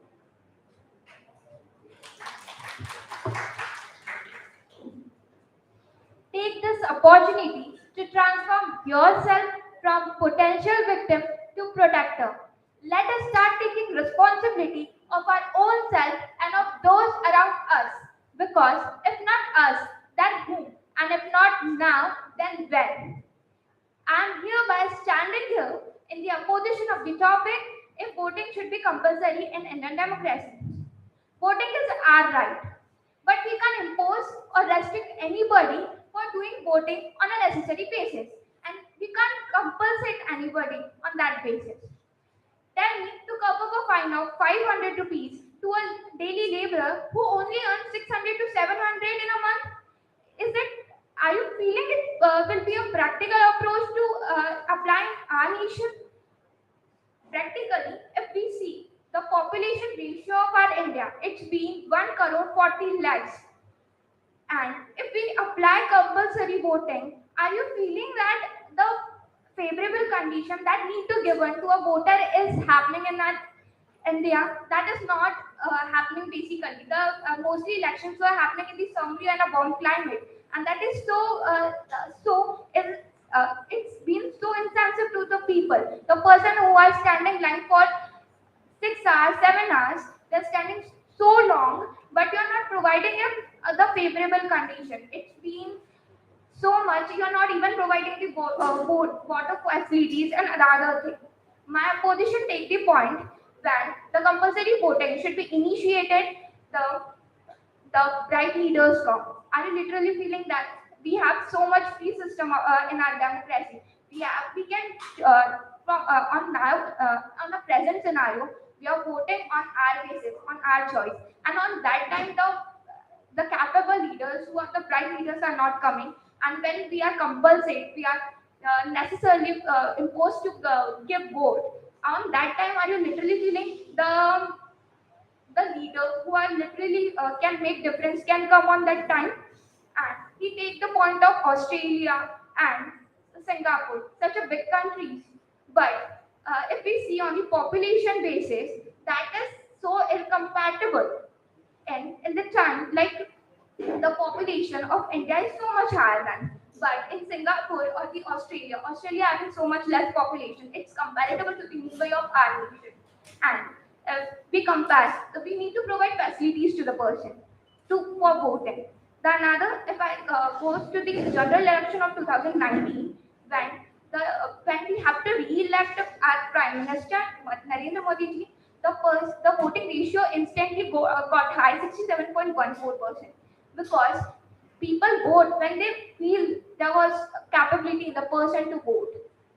So we need to go to the roots, but people are not want to, and they doesn't take an interest for not voting because they doesn't get favorable conditions and everything, and they not feeling that anything make any difference in our India, in our nation. The anything can't make any difference, and the unfair electoral practices were happening in the compulsory voting systems, like the intimidation, suppression, fake electoral practices, and another thing.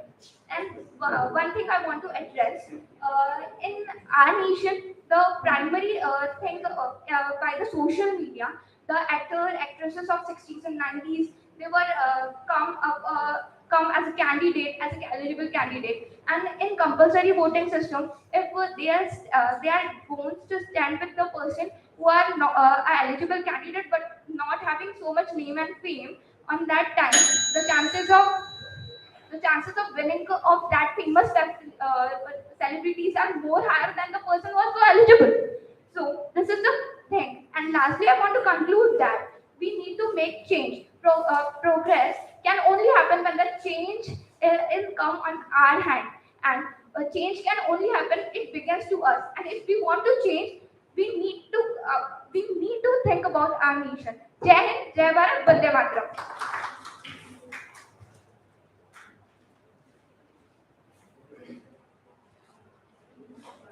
So the next team Coming on the dais is IMS Law College, Noida, 13th team.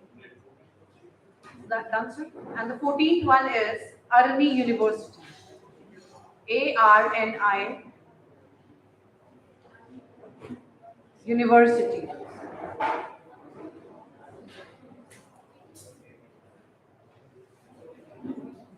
For the motion, Sadia Salim.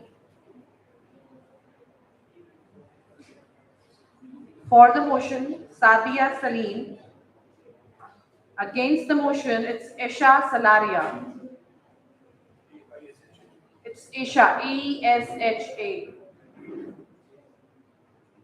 Salaria, SALARIA.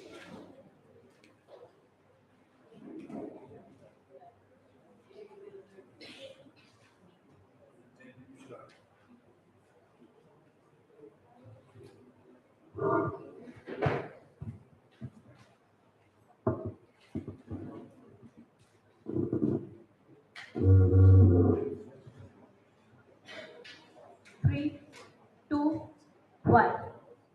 World's largest democracy? Is it? Oh, come on, please, ladies and gentlemen. I am buying oil of worth rupees 200, petrol for 100 rupees, and I go to the roads. They are so dirty, so unclean, and you say this. You go to Canada. There, a delivery boy also earns a salary of worth rupees 1 lakh. And what a wonderful, clean and tidy roads are there in Canada. These Indian democracy can never come in the comparison of such countries. Mr. President, honorable members of the jury, ladies, gentlemen, and the august gathering. You know, these type of conversations are always heard on every corner of bus, roads, metros, and even in the dhabas and the small stalls. You know the reason? Because 448 articles, 25 parts, 12 schedules, but there is one section, there is one part of the constitution which is continuously being ignored by this country, by the citizens of this country, and that is fundamental duties which are given in the Indian constitution. Because they are not imposed compulsorily on us, there is no fine, we never understand that we have to follow it. This is our fundamental duty to make the roads clean, but we are not. And that is why it is for our benefit that there must be a right to vote. Because you know, when I say democracy and I see the first image, that is voting. And that is why I say that voting should be compulsory. Because in this country like India, where in 2013 the citizens fights for the punishment of the victims of Nirbhaya and the parliament burst out, and in the IPC, in section 376, the punishment of rape has been increased. This citizen of the country of this India fights for the lands of Telangana, Jharkhand, Uttarakhand, and their new state is being established. But, ladies and gentlemen, the same citizens of this country never comes to protect the core of the democracy because I tell you the reason. The reason is that we have a habit of complaining with 100% loudness, but we never want to be the change we want to see in the world. And that is the reason in 2019 Lok Sabha election, only 67% of the people have casted the vote. That means the preamble of the constitution which states that we, the people of India, is it telling about only the 67% of the country? Because I see only 67% are performing, and approximately 45 crore people of this India are not even coming to participate in the democracy, are not even coming out.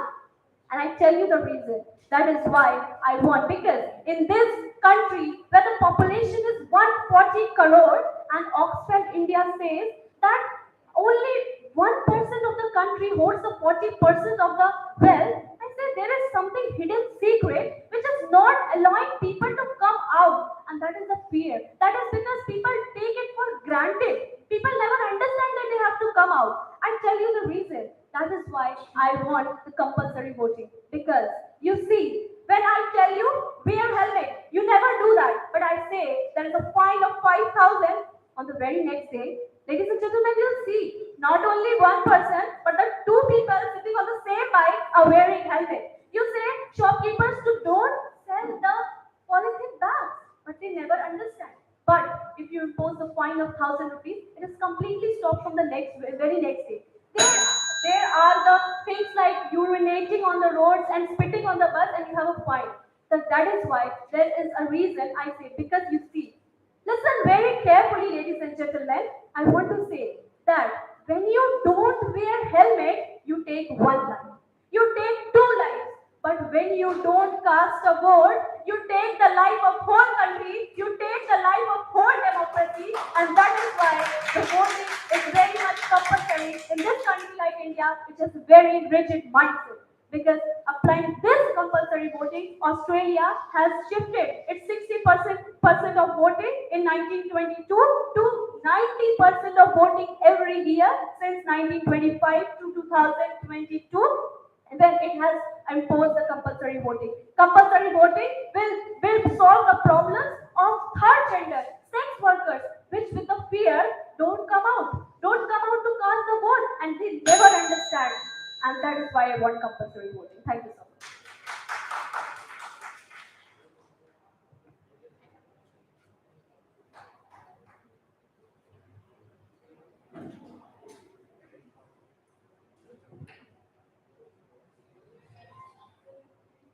Oh, Mr. Prime Minister, this country got independence. You became Prime Minister. But what did this old lady get? These were the words of an old lady questioning the Honorable First Prime Minister of India, Pandit Jawaharlal Nehru, while he was walking through the Parliament street. And the Honorable Prime Minister replies, "You have got the right to question your Prime Minister," which is being given under Article 19 of the Indian Constitution, which my worthy opponents are trying to scratch. Mr. President, honorable members of the jury, ladies, gentlemen, and the August gatherings. August 15th to 1947. When the world sleeps, India will rise to life and freedom. But there was a big question mark. And the question mark was on how this country will be governed further. And that question mark was vanished on 26 January 1950 with a beautiful world's largest written constitution that we gave to ourselves. And under that constitution, we have right to walk freely, we have right to talk, we have right to speak, we have right to criticize, we have right to question, we have right to raise our arms, we have right to show our eyes. But ladies and gentlemen, the real beauty of this democracy doesn't lie in those rights, but it lies in the very fact that if I have the right to speak, I also have the right not to speak. If I have the right to give my speech today from this podium, I also have right to back out and not give my speech. If I have right to vote, I also have the right not to vote. But my worthy opponents, despite knowing the very fact that under the constitution of a country like Mexico, which enshrined in its very constitution that the voting will be compulsory, is still the average voting percentage there is a mere 54%. A country like Egypt, which fixes fine, which fixes imprisonment for those who don't vote, and still the average voting percentage in Egypt is merely 33%. A country like Greece, wherein until year 2000 there was hefty fines which were being imposed, yet the average voting percentage of a country like Greece never increased, never crossed the mark of 60.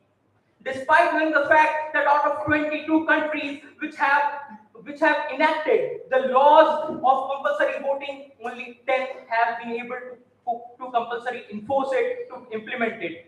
Despite knowing the fact that countries like Venezuela and Italy have to roll back their own laws, my worthy crossbenchers are yet trying to force India towards the road of Egypt and Greece, and that baffles me, ladies and gentlemen. Because Atalji used to say that governments will come and go, these parties will be made and destroyed, but this democracy is permanent. This country is permanent, and India should stay always. And the constitution is of that very India under Article 19 gives me right to choose whether I want to vote or I want to not vote. Under Representation of People Act 1951, Section 79 grants me electoral rights, and it grants me two rights: right to vote and right not to vote. In 1975, Justice Tarkunde Committee also said in its report that compulsory voting is not a way to increase the voter turnout, but it's rather increasing awareness among the voters. Because, ladies and gentlemen, you see that this is compulsory voting is a policy which was rejected long back in 1949 by the 299 member Constituent Assembly of India with a hefty margin majority of 298-1. This is a policy which was quoted by Honorable Father of the Indian Constitution, Dr. Bhimrao Ambedkar, as impractical. And I don't see it only being impractical. It is unconstitutional as well. Because you see, ladies and gentlemen, in 2009, when Gujarat tries to amend its Local Authorities Act and tries to make voting compulsory in panchayats, what happens? First, the government stops that, and secondly, the Honorable High Court of Gujarat stays on that. You see another example, Karnataka Panchayat elections of 2015. The voting was compulsory and the voting turnout 80%. Karnataka Panchayat election 2020, compulsory voting was scrapped, but yet voting turnout is still 80%. So what is the guarantee by merely enacting a law, every problem of the democracy will be solved? People will come to the forefront to vote. Oh, come on, that will never happen. We have laws on rape, we have laws on dowry. Have the problems been solved? No. So if at all you want to solve these problems, first make compulsory the attendance of honorable MPs and MLAs in their houses, 90% attendance at least. Make compulsory the interaction of MPs and MLAs for at least 7 days in a month. That's all. Thank you.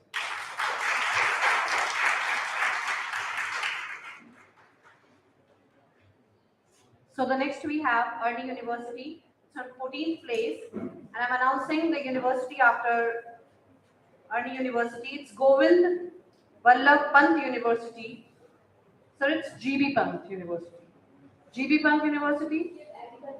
Yeah. Of Agriculture and Technology. GB Pant University of Agriculture and Technology, Uttarakhand.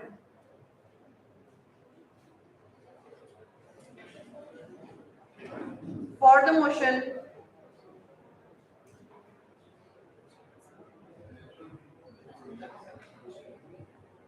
the motion, Pragya.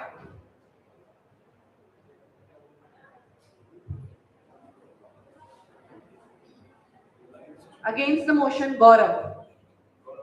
Yes, Gaurav. हाँ जो audience है सबको level playing field मिले इसके लिए आपका size बहुत जरूरी है सारे जो पार्टिसिपेंट्स आ रहे हैं उनके लिए एक जैसा एटमॉस्फेयर होना चाहिए तो आप बातचीत करते हैं तो डिस्ट्रैक्ट होते हैं तो उनका परफॉर्मेंस खराब होता है तो रिक्वेस्ट है कि आप बात ना करें बात सुनिए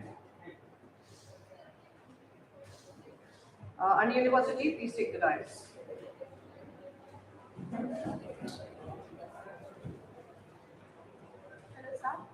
Shall I start? Good day to everyone. Idealism loses pragmatism when it comes to winning elections. If you don't vote, you will lose the right to complain. India is a democratic republic because the head of the state is elected by the people. In Indian democracy, government is of the people, by the people, and for the people. Therefore, democracy can be thought as the power of the people, where they can find all the people and they are going to do all the things by their own will. In India, democracy, in Indian government, every citizen has a right to participate in elections, in votings, either directly or through elected representatives. So, my dear friends, voting is essential for everyone. It's not like that we can say that voting is not necessary. Voting is necessary for everyone. We can go for voting. We can share our bills. We can share our ideas to them. It's not like that. We are saying that voting is not mandatory for everyone. Voting is mandatory. It's not a new concept. First, we are saying that because yesterday there was also a debate, and many of them were saying that this mandatory, some were saying that this was mandatory, someone else, because there was many consultants yesterday. So for me, voting is mandatory for everyone. I have the reason for that reason, because there are many countries which are saying that where mandatory laws are made. There are voting laws for them. Like there is Belgium, there is Argentina, there is Australia, where there is certain voting laws for them. I am having a question in my mind that what was the need for us? Why we do it? Why we make voting compulsory? Why? I have a question to everyone present here or anyone that why was the need that we made it compulsory? But we know that but we can put it why we hold on to this thing that voting should be compulsory in Indian democracy. Why we are gathering here on this topic that voting should be completed in the Indian democracy. Why we are doing this thing? According to me, according to my opinion, I can say that it's obligation to vote. Why voting is compulsory? Because it's obligation to vote. That is, voting should be compelled. We can go for voting because it's a civil right for every citizen. We can do it because it's a civil right for every citizen.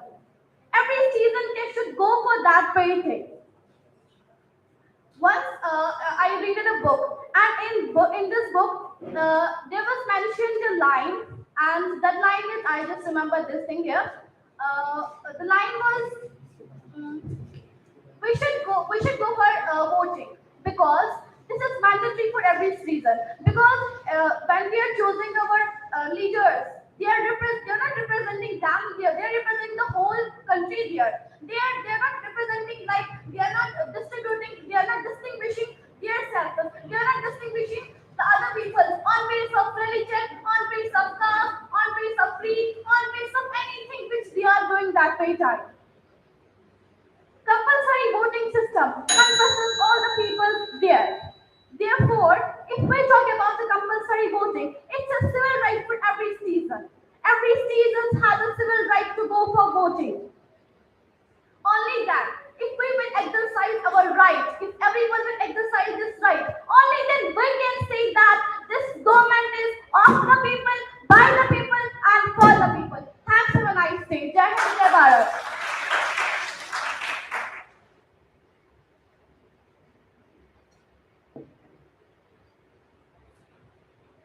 Democracy is nothing more than mob rule, where 51% of the people might take away the rights of other 49. What rights does democracy gives us? Apart from the fundamental rights, it gives us the right to vote, the right to choose an eligible candidate who can work for our well-being. But what we need to focus here is that it's a right, not a compulsion. We have the freedom to choose whether to vote or not. For example, we have the right to speak. But how would it be if you were forced to speak something against your own will? It will be violation of one's freedom. So why voting be any different? Compulsory voting would involve a large number of uninterested and ill-informed votes.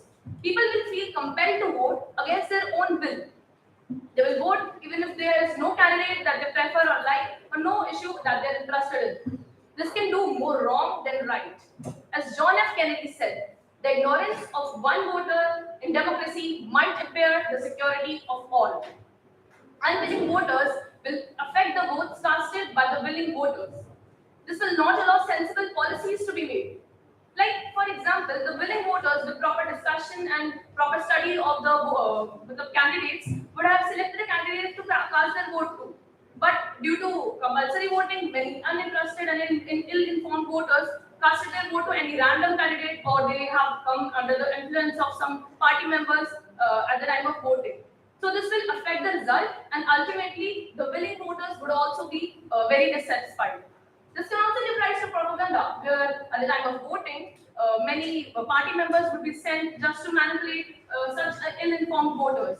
We all are well aware of the malpractices performed by our Indian parties at the time of elections, from fake promises to fake allegations on each other, to creating disunity and using dirty tricks. Our Indian parties have done it all. We all have seen it. Genuine people do not even enter politics because of such malpractices. Votes are literally bought. Speaking about 2019 Lok Sabha elections, approximately 64.47 people participated, which costed the administrative cost to approximately 50,000 crores. So in a country like India, compulsory voting would require a huge number of administrative resources, and this would involve distraction of resources to other important areas of governance. As my friend Sadia mentioned, that compulsory voting is an is an obligation to vote. So the question here is, in a democratic country and like India, how will people enjoy their freedom and love to live their life just the way they want? How can you legally bind someone to vote against their own will? Forcing people to vote will not affect the low turnout, just merely the symptoms. Why to focus on making voting compulsory? Rather, there are many reforms that could be adopted so that the voting percentage is increased.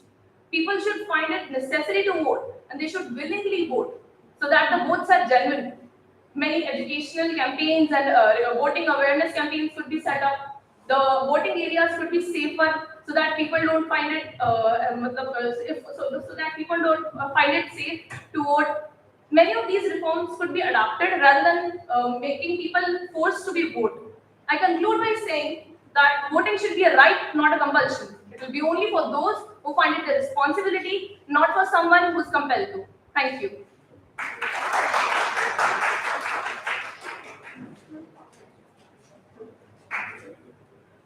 On 15th number, the next we have GB Pant University, and on 16th it is Samrat Prithviraj Chauhan Government College, Ajmer.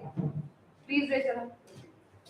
Samrat Prithviraj Chauhan Government College, Ajmer.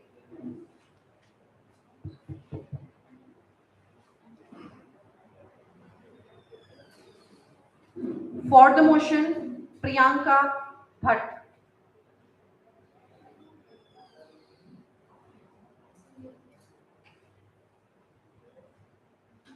Priyanka Bhatt.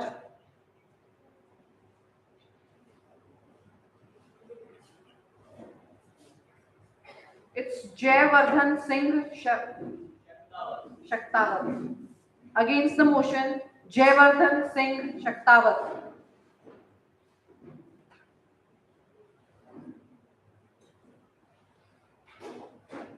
Jayavardhan Singh Shaktawat, Samrat Prithviraj Chauhan Government College, Ajmer. Team I am inviting on the dais is GB Pant University.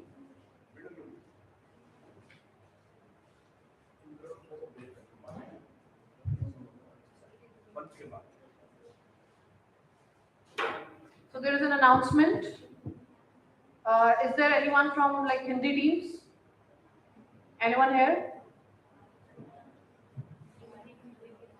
You may have your lunch. All right. English teams are not allowed to go. All right. And after GB Pant University, we will have a break for 5 minutes. All right. Please start in the count of 3. On the count of 3, 2, 1. Voting is the expression of our commitments to ourselves, our country, and our world. And the ignorance of one voter may impair the security of all. But alas, today we all are gathered here and debating that even if a citizen of the nation does not vote, it is completely okay. Because according to my worthy opponents, they are just exercising their right to not to vote. Greetings, one and all. Today, standing on this side, firmly I support that voting should be made compulsory in the Indian democracy. And I am here to awaken up you wide open from your slumber. Participating in the national election of a democratic country is the right of citizenship, which gives them both freedom to vote and not to vote. I am amazed and bewildered because these were the words of my worthy opponents today. I would like to ask everyone, each of you sitting in the August House today, that how is this morally, ethically, consciously, thoughtfully, truly right and correct? The government which maintains the law and order of a nation, the government which is responsible for the infrastructure of a nation, The government which provides safety and security to the people of your nation. The government which runs the schools and hospitals of your nation. But yet, Honorable Chair, not contributing in the election of this government is completely okay. A nation like India, which is built on the notion that the government is for the people, by the people, and of the people, then why can't every citizen of this nation participate in the election of this government? Ladies and gentlemen, the implementation of compulsory voting system will not only confer a higher degree of political legitimacy, but will also prevent the disenfranchisement of the socially disadvantaged. It will not only increase the voters turnout, but will also represent a majority of the population and not just the politically motivated individuals. And Honorable Chair, the list doesn't end here. The major difference that the compulsory voting system will create in the Indian democracy is that it will reduce the role of money in politics. Honorable Chair, to all my preceding speakers who were constantly ranting about fundamental rights, fundamental duty, right to vote, right not to vote, and so on. So unfortunately, I have to bust their bubble of imagination and give them a quick reality check. A country cannot be regarded as fully democratic if a significant percentage of voters does not contribute in the election. In a direct democracy, every person, Honorable Chair, emphasized, quoted, underlined, every person should participate in this election. And the people as a whole not only contribute in the formation of the government, but can also change the constitution just by their single vote. Honorable Chair and the August House, the reality may sound harsh, but it is the bitter truth that the nation is in the dire state of implementing compulsory voting system. Because a citizen of this nation considers the national holiday for election as a day for scheduling trips to Chittorgarh, Mussoorie, Manali, Udaipur, and Jaipur. So I should not be voting made compulsory for such people who just believe in condemning, criticizing, and blaming the elected government. Honorable Chair, my worthy opponents who are mentioning about Dr. V.R. Ambedkar that he rejected the proposal of implementation of compulsory voting system in the past, but Honorable Chair and the August House, they won't let you mention the fact that it was Dr. B.R. Rao Ambedkar who told that as a citizen of a nation, as a true citizen of the nation, we should participate in all the legislative procedures and processes of the government. And election is the primary of all. Else, the day is not so far, Honorable Chair, but the percentage of voters will drastically reduce from 66 to 20 or 25%. At the last, I just rest my case by saying that I do understand that by standing in the voter line, you need to endure some pain. But it's either a day of investment or 364 days of pain caused by a bad governance. So the choice is yours. Choose wisely. Thank you all.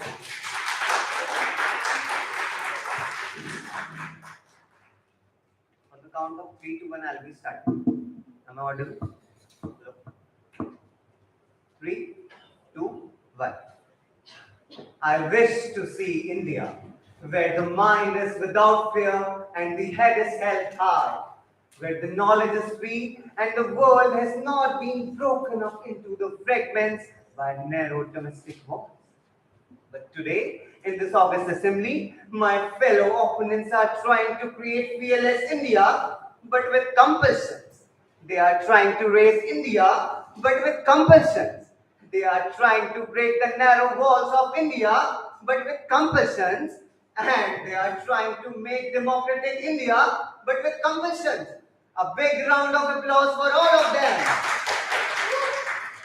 Honorable Chair and August House, today I, from her ringer of green revolution, am here to take you out of those filter bubbles that my worthy opponents have created by eulogizing the given topic. Honorable Chair, my innocent opponents are still confused between civic responsibilities and moral obligations. Exercising one's franchise is the fundamental right of every citizen, but not a duty. According to the 255th Law Commission report, the electoral rights of a voter includes right to vote or refrain from voting at an election. Even the People's Representation Act 1951 talks of voting as a right, but not as a duty. Then why can't my worthy opponents realize the worth and girth of Indian democracy? Honorable Chair, my opponents highlight the poor participation of voters in polling booths, and claim that after compulsory voting, the number of voters in polling booths will increase and thereby lead to free and fair elections. One day they will say that we should ban all the street vendors from selling junk foods just because the customers coming in vegetarian restaurants are very less. How impractical, Honorable Chair. How impractical are they talking on? We can lead the horse to water but cannot make him drink. I'm not saying that we should not vote. Voting is our civic responsibility. But there will be no use of that vote when unaware people vote in a country. Just see the example of Australia, where compulsory voting turned into donkey voting.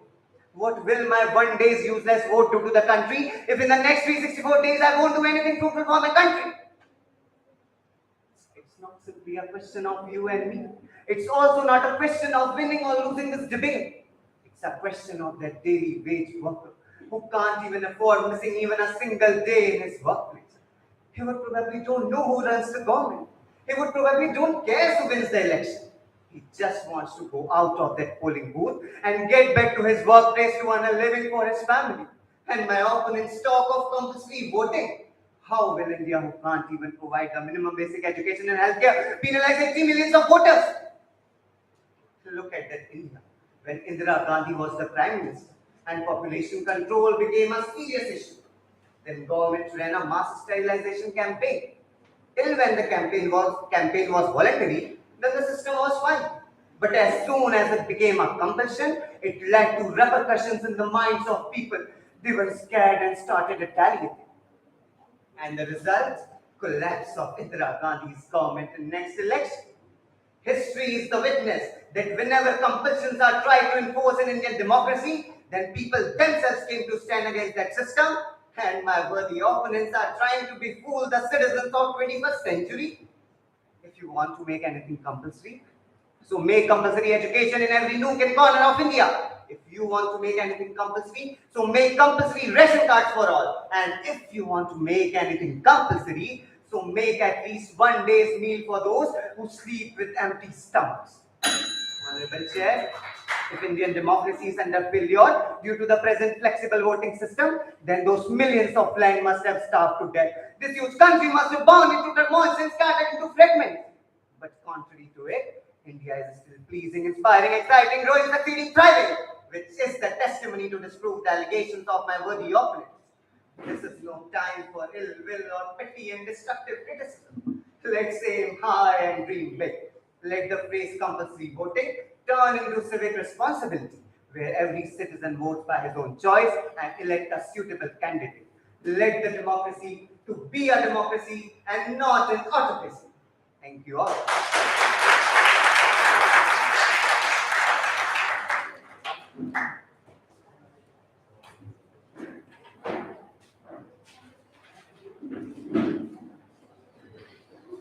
So there is a 5 minute break. And just for the announcement, on 16th number we have Samraj Prithviraj Chauhan Government College, Ajmer. And on 17th number we have Mandsaur University. So I think three, five.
5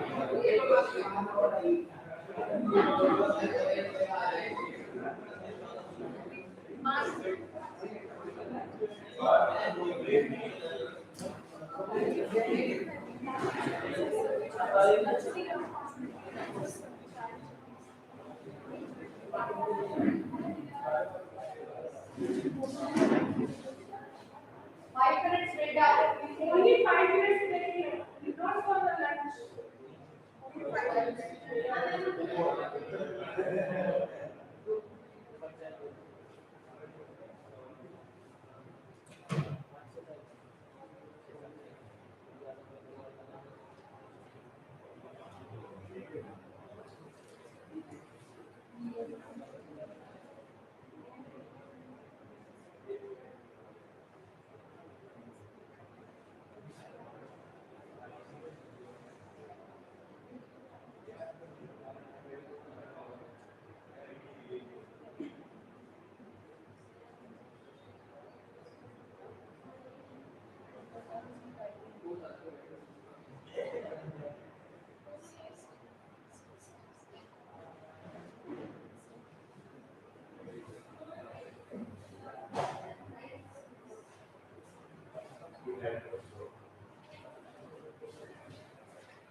आप photo तो लीजिए करते वो लीजिए कर लीजिए sir वो मेरे नंबर दे दीजिए आपकी शीट में 2 पेंडिंग है ना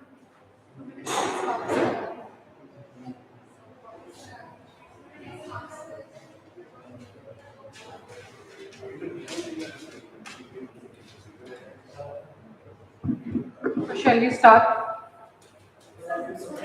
है टीम्स जिनको बोला था वो है दो टीम्स हैं सर ऑडियंस को भी तो आना चाहिए ऑलराइट जल्दी बैठो इसके बाद में क्या होगा जो रोड पे आने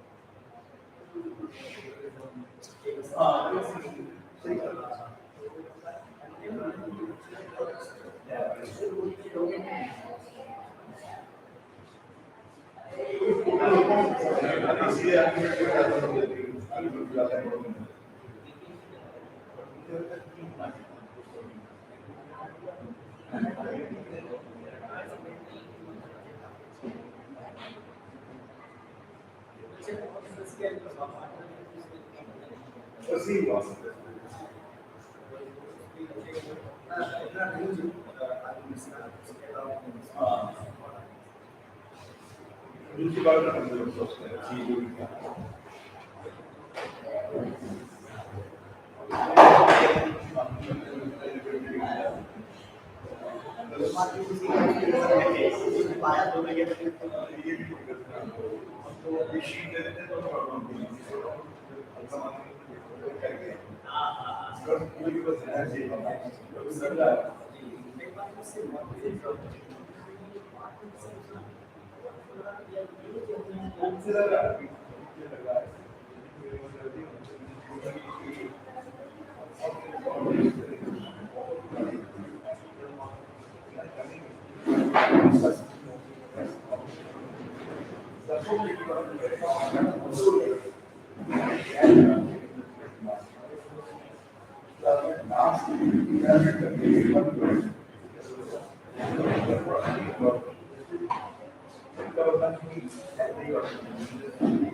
Permission of the judge should start.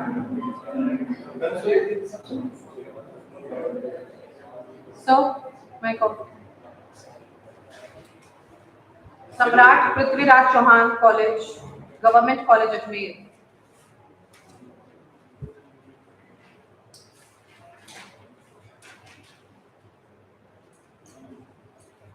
Om Samrat Prithviraj Chauhan Government College Ajmer.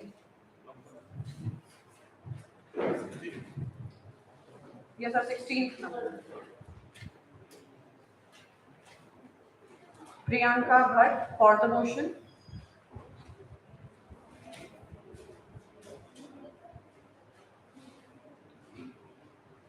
And against the motion it's Jayavardhan Singh. And the 17th is Mandsaur University. 17th. Mandsaur University.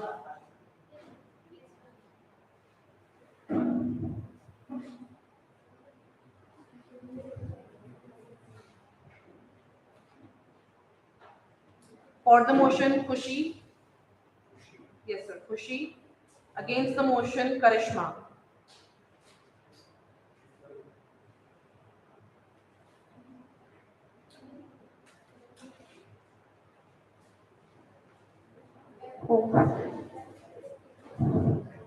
Quoted by Dr. B.R. Ambedkar. However good the constitution may be, if those who are implementing it are not good, it will prove to be bad. However bad the constitution may be, if those who are implementing it are good, it will prove to be good. सभी को सादर नमस्ते जी. The agenda that we have raised today is voting should be compulsory in Indian democracy, and I am in favor of the motion. So first of all, what this word compulsory voting means? The mandatory method through which a cluster can convince together on a particular decision. Then what is democracy? The system of government in which the representatives are elected by all the eligible voters or all the eligible participants. And then we consider both the meanings. Then voting is the process or the method through which these representatives are elected. And if the people are not going to give their decision, then what about the meaning of democracy? Most of the countries consider voting as a civil right. Some consider it as a civil responsibility. But those countries which consider it as a duty has made voting compulsory in their states. And countries have gone as far as putting compensations on those people who doesn't vote. Now, my fellow opponent would oppose that if voting is a duty, then why it is not mentioned in Part 4A of the Indian Constitution? Then, my fellow mate, it is not just the work of the constitution makers or the government to tell you what your duties are. It is your opinions, it is your fidelity, it is your responsibility to know what your rights are, to know what your duties are, and to practice your duties. Voting is just like paying taxes. People don't forget to pay taxes on time. Even taxes are not mentioned in Article number 51A of the Indian Constitution. Then why can't people vote? Or voting is not, compulsory voting is not a new concept. It was first adopted by Belgium in 1892. Then, since 19th century, many countries have been adopting compulsory voting, such as Australia, Austria, Switzerland, Ecuador, and many more kind of countries like that. And those countries are one of the developed nations in today's state. Then why can't India adopt compulsory voting? Why we should look towards the minor negativity of something? Why can't we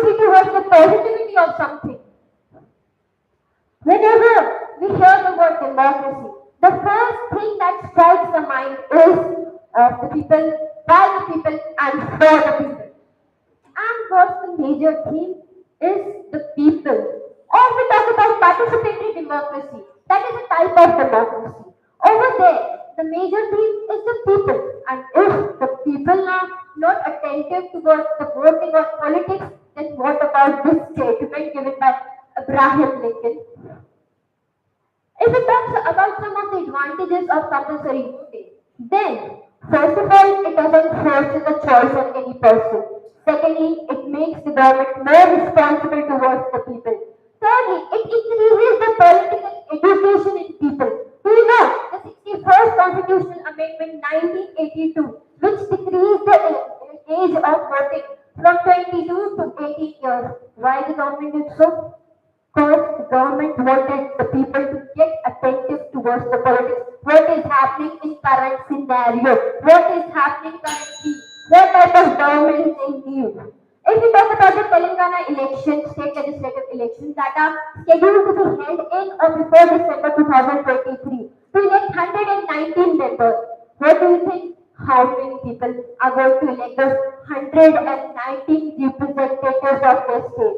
According to the Election Commission figures suggest, there are 814.5 million people who are eligible to vote, but 30% do not vote. And even in state legislative assembly election also, on an average, 30 to 35% people do not vote. If all will think similarly, then automatically that monarchy, that dictatorship will be in practice. What about democracy? What about your rights?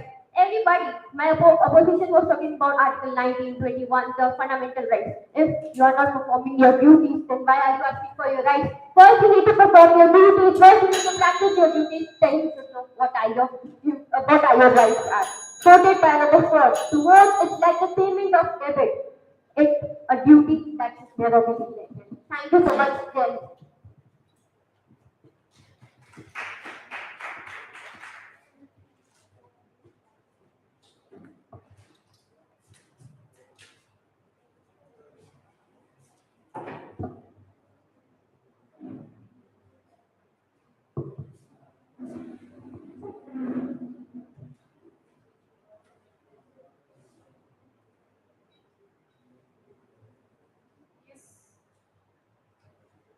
The best argument against right to vote is a 5-minute conversation with an average voter, quoted by William Hemsworth. Now I want to say that compulsory voting. You are talking about compulsory voting. Compulsory voting will increase casteism, majoritism, and biasness in the voting system. And thus, like people of India are very empirical, like people say that I will go to my own caste people, I will vote to this people, I will not vote to that particular caste people. That's why majority will deprive the minority and thus biasness will increase. And the money power, the capital, the people who have muscle power, all will increase, all will be in power. And next, the political, even the political commission, or we can say even the parliament has said that this is not an idea that needs to be encouraged. It also seems to be against democratic norms, as it says, by the people, for the people, and of the people. You cannot punish the people for not voting. It is also against our constitution, as it reaches the Article 21, which says that no person shall be deprived from its right of personal liberty and its life. And I want to say that this particular article cannot be even breached during the process of emergency. But this particular topic totally breaches it. The voter has right to choose whether he wants to vote or not. Compulsion is a slippery slope towards totalitarianism. Now I want to say that compulsory voting or compulsory registration will reduce the legitimacy of the voters. Like in Australian majority in Australian election, the votes are included of those people who are unaware of any situation, who says that I don't even know who are the candidates who are coming to vote. So why? why there is compulsory voting. And then I want to say India is practical way. India has already introduced the practical way so that we can increase the voting. That is, to prove it, I will say that in 2009, our PM Manmohan Singh was elected on the basis of 58% of votes. And then in 2014, our PM Narendra Modi was elected in 66% of votes.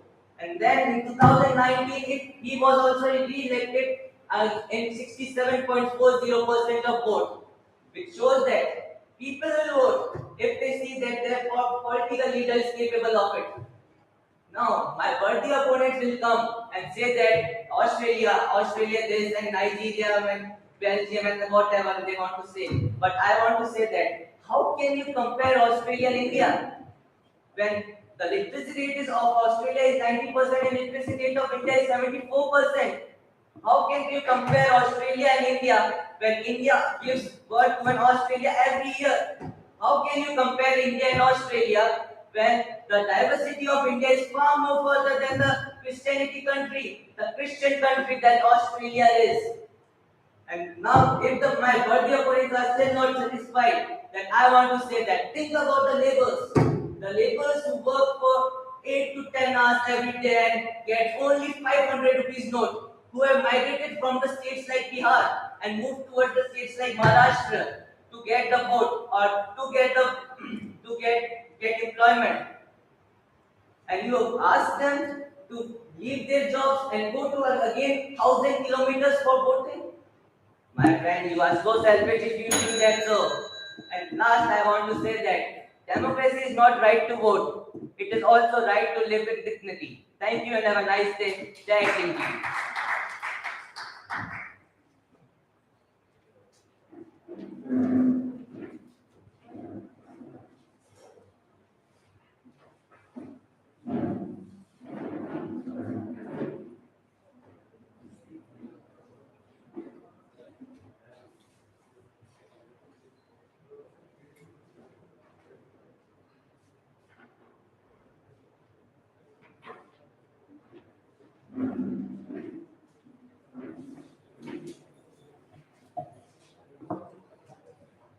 On 17th number, the team which is coming on the dice is Mansoor University.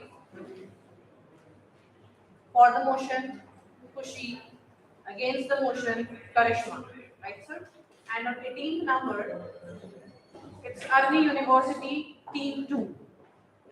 On 18th number, Arni University, ARNI.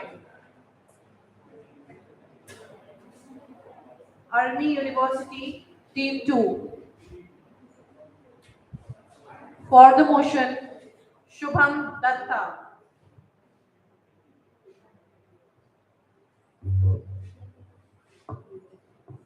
For the motion, Shubham Datta. Against the motion, Adil Ahmed. Adil, Adil, Ahmed. Please stay.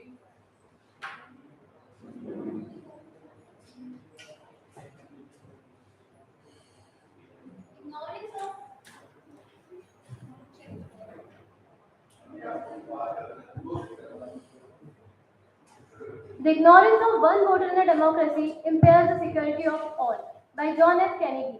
Democracy. The word originates from two Greek words, demos meaning people and kratia meaning rule. In a literal sense, it means rule of people. Democracy is a system in which the government of a country is elected by the people. India is the largest democracy in the world with a population of over 1.4 billion people. And voting is an essential component of the election process. The Constitution of India provides every citizen who is 18 years of age or older with the right to vote in the elections. Compulsory voting is not a new concept. Some countries who made mandatory voting laws were Belgium in 1892, Argentina in 1914, and Australia in 1924. Compulsory voting, also known as universal civic duty voting, is the requirement that all the registered voters participate in the election. Electors are obliged to vote on the voting day and also attend polling on the voting day. In practice, one needs to check in at the polling place submit a blank ballot or provide an excuse reason such as age, disability, travel, religious objections, etc. Now, my arguments that strongly suggest why voting should be made compulsory in Indian democracy. It enables citizens to exercise their right to representation, which is citizens can choose their representatives who will govern on their behalf. Voting is a crucial aspect of the democratic process as the citizens can choose their representatives and the government is chosen by them, not imposed upon them. Voting ensures fairness. Voting provides fair and justice to all the citizens. It helps to promote participation. It includes citizens in the decision-making process and chosen by the people. Now, a country can't be regarded as fully democratic if significant percentage of the voters are not exercising their right to vote. If we will not exercise our right, then who will? How can we say that the government of the country, by the country, the government of the people, by the people, and for the people? The country cannot be regarded as fully democratic if it is not chosen by the people. If we will not exercise our right, then how can we know that who is efficient or better political leader? At last, your vote isn't just not your right only, but it is your responsibility, a moral and political responsibility. Thank you. Very nice. Freedom. Freedom comes in individual packages. If you don't want to vote, it's your right not to vote. Today, I'm here to deliver my views on against the motion. First of all, let us recap that what is democracy, how we define it. A democracy is a form of government created for the people, by the people, and of the people. We all know that India has total 819 million voters, and among them all, only 50% people cast vote. This is due to the lack of literacy, the lack of awareness, and the lack of seriousness among people regarding the political issues. When people were asked about this, they just replied that they are not interested in political process because they feel that the political process is violent, coerced, and it doesn't guarantee the success of the country. They feel that they should minimize their involvement by not participating in it. Many we have heard that the Gujarat governance has introduced the compulsory voting for the people. If people do not recommend any party, so they can go for the nota, which definitely means no one. So in my opinion, voting for nota and no voting doesn't create such big difference. But in spite, compulsion leads to the total terrorism. Compulsory registration and voting reduces the legitimacy of elected representatives. In India, currently we have the many uninformed and uneducated voters who just cast the vote because they have to do. Compulsory voting will make the political process unresponsive. If voting is made compulsory, then it will shake up the whole system. The people and the leaders try the different tactics just to get the maximum number of votes. In this way, they just not only corrupt the whole process, but they also waste the precious human and public resources. In India, the voting has denied many a times. The political scientists believe that the democracy should need to accommodate the diversity of view. It includes the disengagement and not to participate if you feel that the voting is not required and inappropriate. We can take the example of Australia. Many of my opponents were saying that the compulsory voting in Australia has led to increase in the turnout till 96%. But here, the compulsory voting in Australia has led to the donkey ballot, in which people just cast the vote without even seeing the political party, without even seeing the candidate name, because they are obliged to do it. We can take the example of America, in which 64% of people the compulsory voting. The 255th Commission Law Report and the Representation of People Act 1951 says that the voting should remain the right to vote. It should not become the duty to vote. As my opponent said, that the voting will lead to the fairness. But my question is that fairness in voting will only come if people will vote according to their will. And voting increases the participation of people. But this guarantees a qualitative participation. Does this guarantee the development of society? Does this guarantee the upliftment of people? Is still a big dilemma. Our composers and the constitution makers has made right to vote a right so that a desirable candidate can come to the power. But dear audience, today the political party has and the political system has become a just war for power. A just war for power. So now I want to conclude by telling that democracy is not just a right to vote, it's a right to live in dignity, harmony with the sole aim of people and its development. Thank you very much. Jai Hind.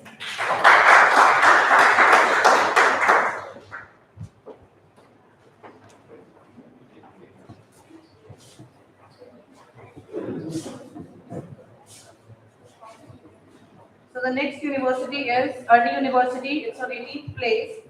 And on 19th, we have Shahid Bhagat Singh Evening College to you. Okay? So it's Shahid Bhagat Singh on 19th number. It is Shahid Bhagat Singh Evening College.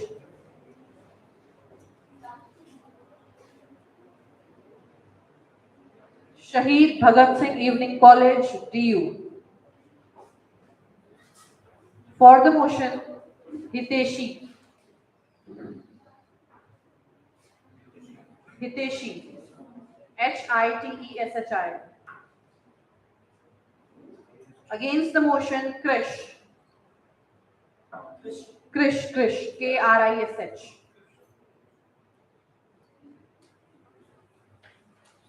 Early University, please.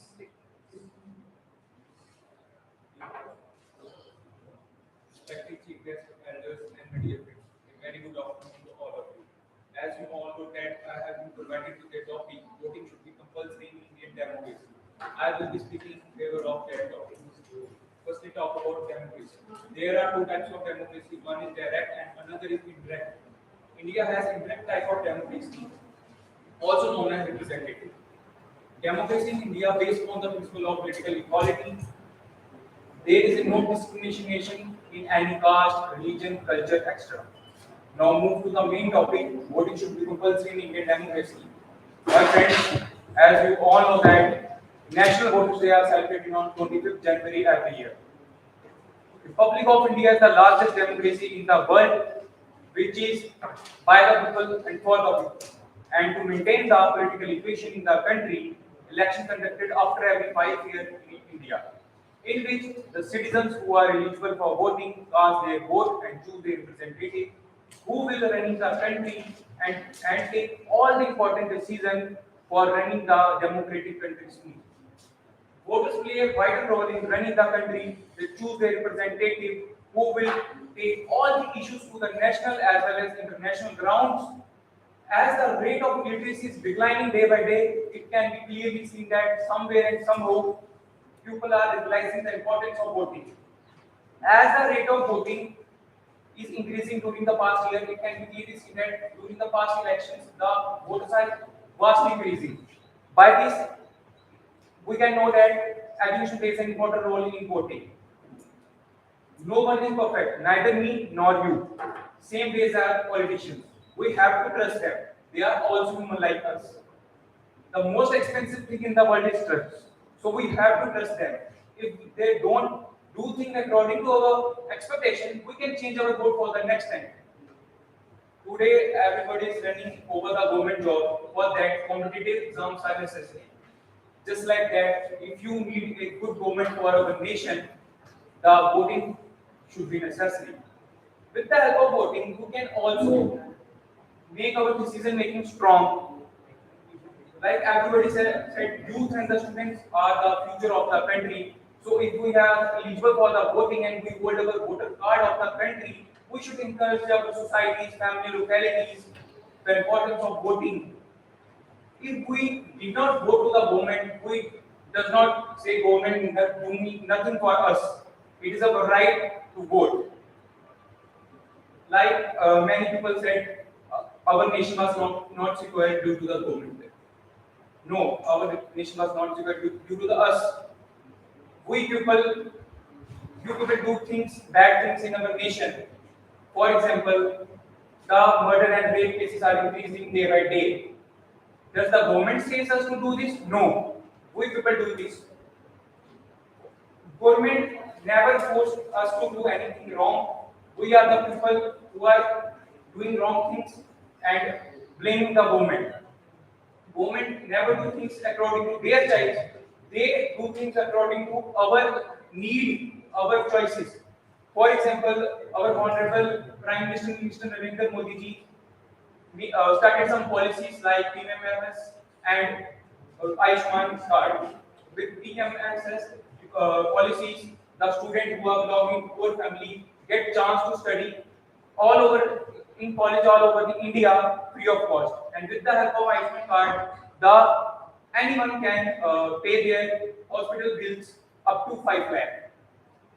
At last, I want to say that, listen carefully, all the ladies and gentlemen. At last, I want to say that I remember when I was in school, I used to say, a single sheet can't decide my future. A single sheet can't decide my future. Just like that, maybe a single vote can't decide your future. Maybe a single vote can't decide your future, but a single vote decide whole nation future. A single vote decide whole nation future. If you are eligible for voting, it is your right to go for it. You have only one chance to choose your government. It is your hand to change the world. Every vote counts. That's all from my side. Thank you so much. Jai Hind, Jai Bharat.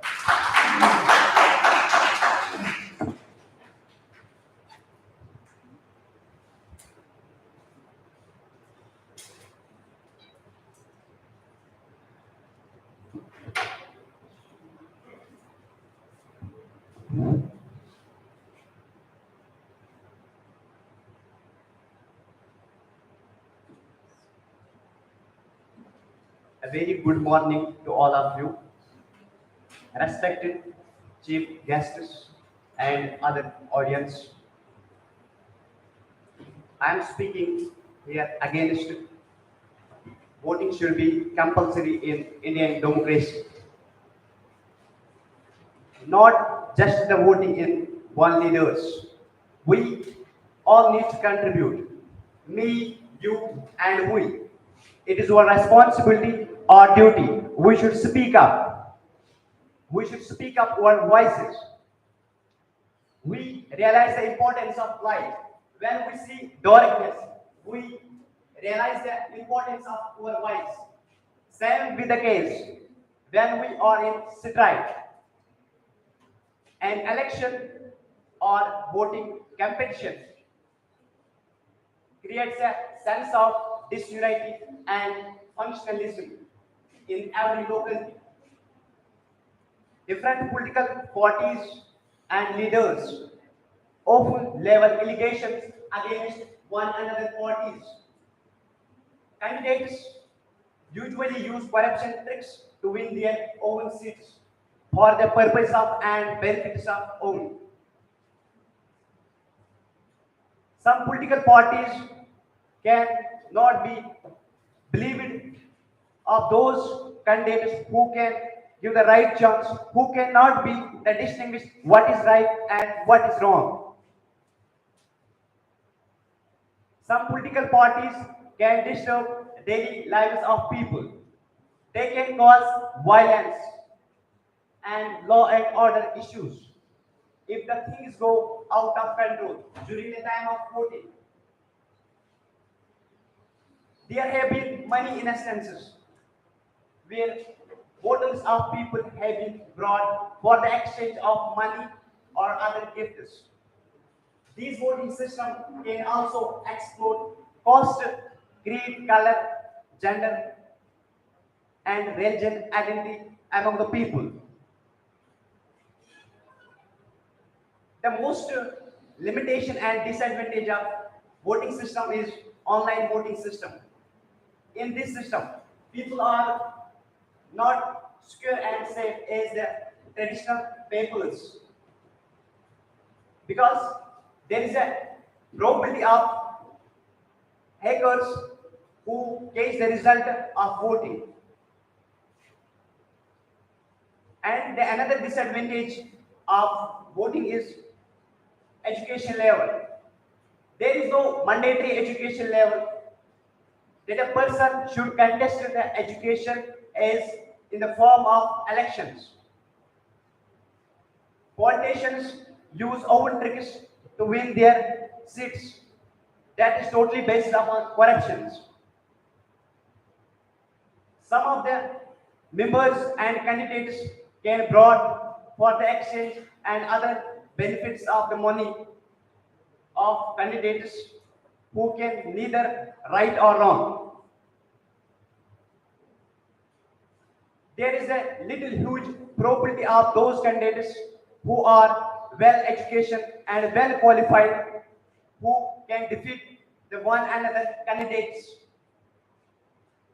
Most of the candidates are rural the state, but unfortunately, these are the illiterate.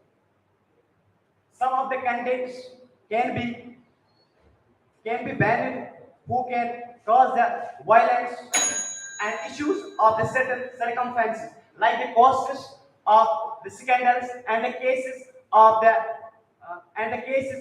other illegal activities. At last, I want to tell an Urdu poet. सोच को बदलो सितारे बदल जाएगी, सोच को बदलो सितारे बदल जाएगी, नजर को बदलो नजारे बदल जाएगी, कश्ती बदलने की जरूरत नहीं कि किनारे बदल जाएगी. Thank you so much.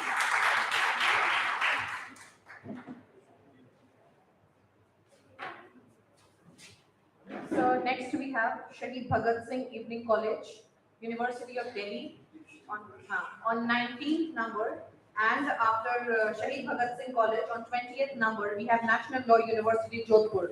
Please raise your hands. On 20th number it's National Law University Jodhpur.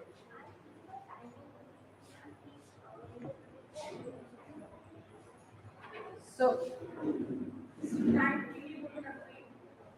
the timer is already there. But can we keep our own stopwatch? Okay. So National Law University on 20th. For the motion, R.N. Agarwal. For the motion, R.N. Agarwal. R.N. Agarwal. Aaryan. Aryan. And against the motion, Neha Sharma. Neha Sharma.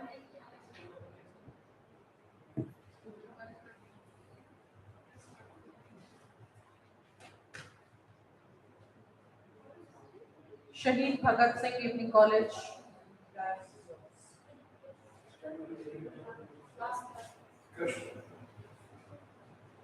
Okay. Hello. Yeah.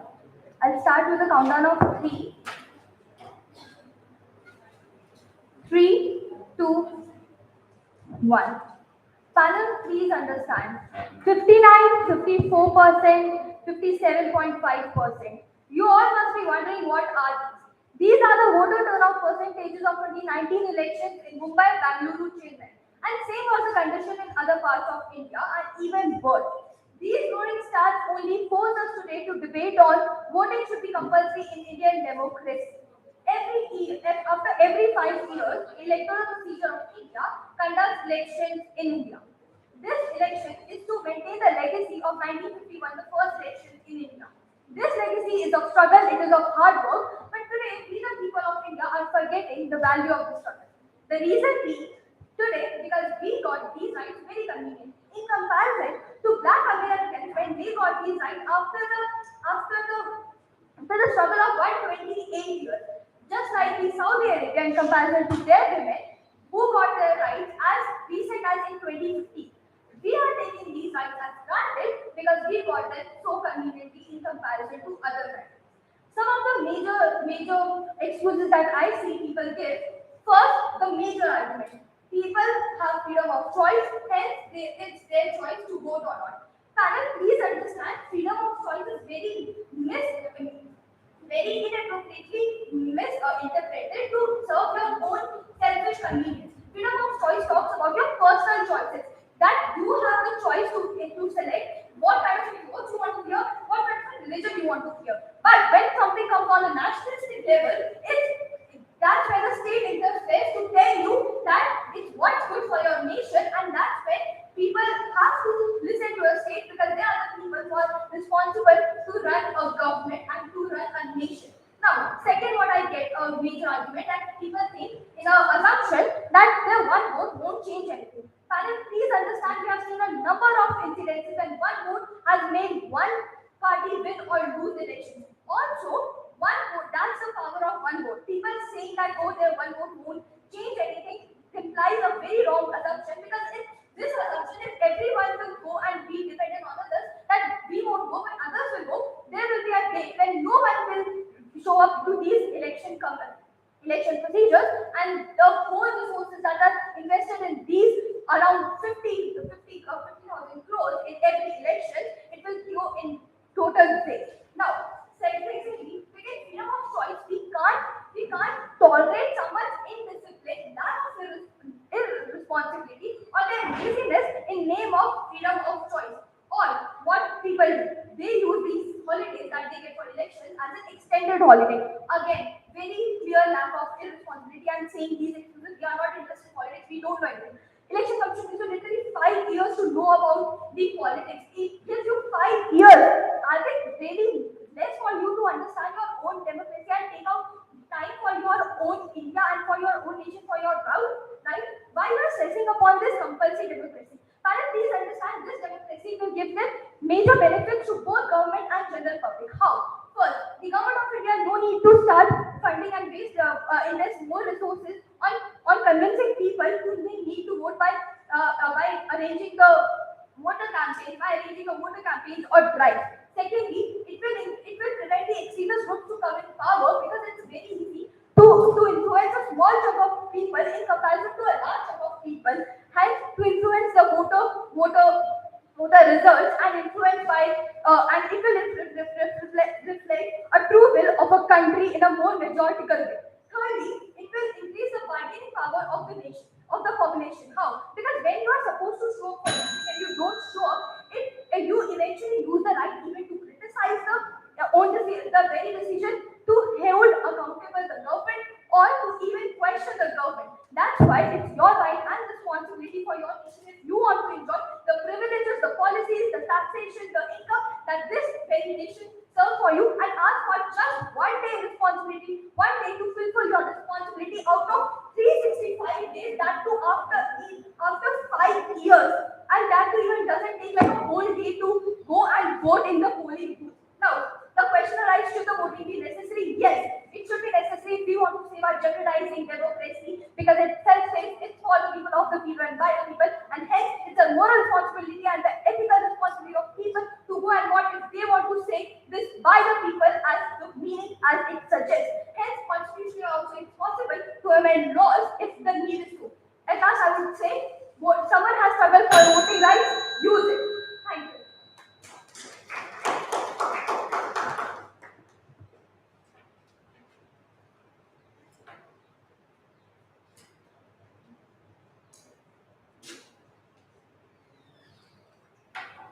I'll be starting on the count of 3. I'll vote you the mic. I have multiple to vote, right? Okay.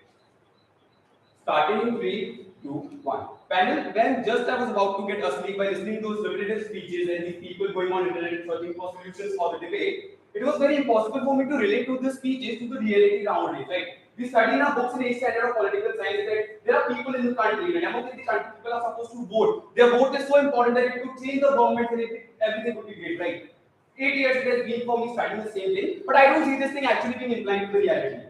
The other side came in and told us as to how there are certain communities in India, let's say sex workers or let's say third gender people or people from LGBTQIA community who are fearful of getting into public spaces or come forward to vote, right?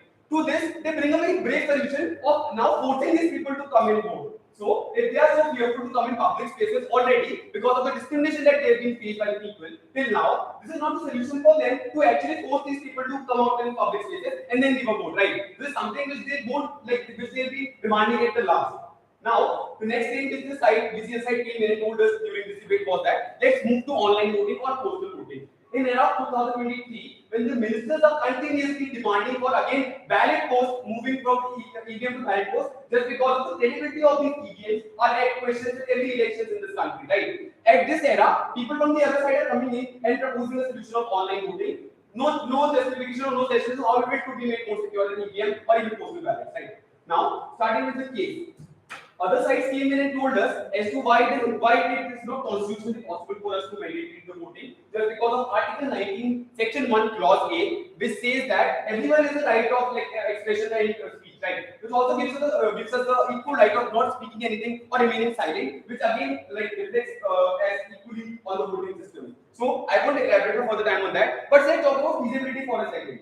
The sides came in and told us that look, election commission is already wasting a lot of resources on these elections. Let's do one thing, let's force people to come to them so that the per voter expense could be reduced, right? But does the election commission actually have the resources to imply those fines? Let's say if one voter has to pay 500 rupees for not casting his vote, his or her vote, can the election commission actually track that person and extract that money of 500 rupees? Well, the judiciary is already highly burdened with very exclusive cases of murders and very heinous crimes. Can you actually now believe that the judiciary system or the election commission can penalize these people just because they are unable to give a vote, right? What about the neighbors who are like serving in Mumbai, moving from Bihar? Now, will the election commission take these people from Bihar back to Mumbai just for the sake of getting 500 rupees back from them? Is it really cost worth it? Can we really afford such resources? What about the Naxal area? Let's take example of Chhattisgarh for a second. People over there are unable to vote just because of the fear of the people of Naxalis, let's say, for a second, which they have been doing in certain areas. Now, can again the election commissions force these people to come out and vote? Or can it provide the resources in such areas? Or can it really send a lot amount of army in these areas to force these people to cast their votes, right? Doesn't make any sense.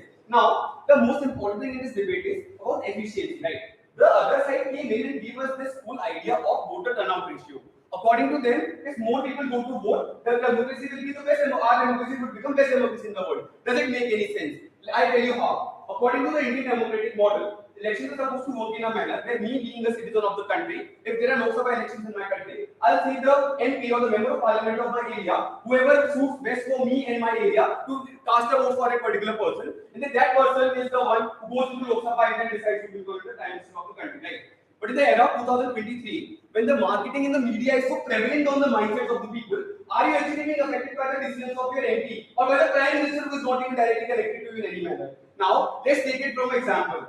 If in my area, suppose in Gwalior, in Madhya Pradesh, there's a very great public washroom being built, right? Outside that washroom, I'll see a huge photo of Narendra Modi and a small photo of Shivraj Singh Chauhan. But I never know who is the MP behind doing everything, right? So, my vote directly goes to the party but not to the member of parliament who is supposed to get my vote, right? So, this is not the solution of the problem. Getting more and more people involved in this further process is not going to solve anything, right? But what is the solution which we are actually providing? We tell you that there are certain flaws which already exist in democracy, which are need of the hour to actually get solved. We tell you why not make better lobbying laws for these politicians who change their parties after getting elected, right? Why not solve this problem of nepotism when these Bhatijas and these so-called sons of the politicians get tickets and people have no option to choose from the better politicians, right? Why not make the EVM procedure more secure so that people can go to vote without having this fear in their mind that their vote will actually go to the party or the person which they are pressing the button for, right? Why not make certain laws for these politicians to not get tickets into elections unless they are clear of their criminal records, which is in a high complexity in this country, right?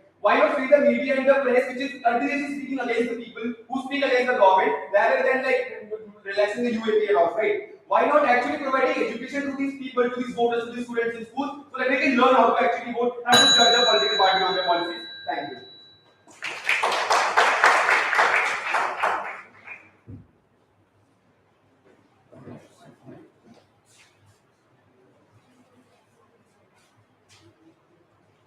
So the next university is National Law University, Gosford. And on 20 21st, it is SPU PG College. SPU PG College.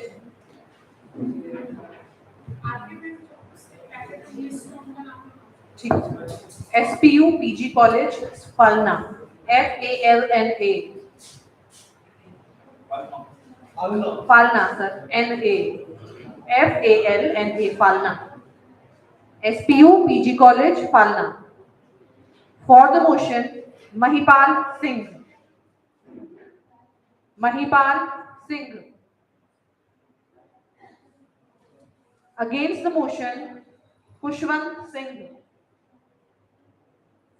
SPU PG College. Pushwant Singh.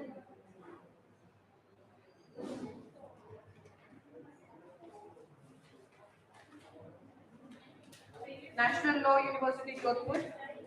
Huh? Yeah, they are. And I request the audience to kindly maintain the silence. Judges are like being, like continuously disturbing by the silence we're creating. Please.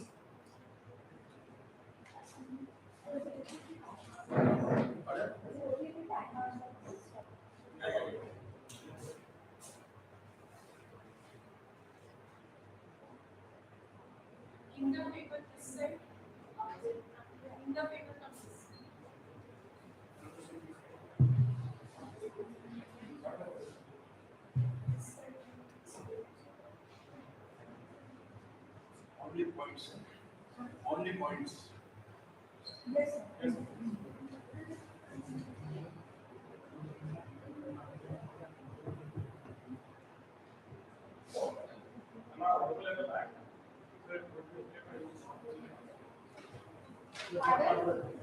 Switch it on. Switch on the. Hello? Yes.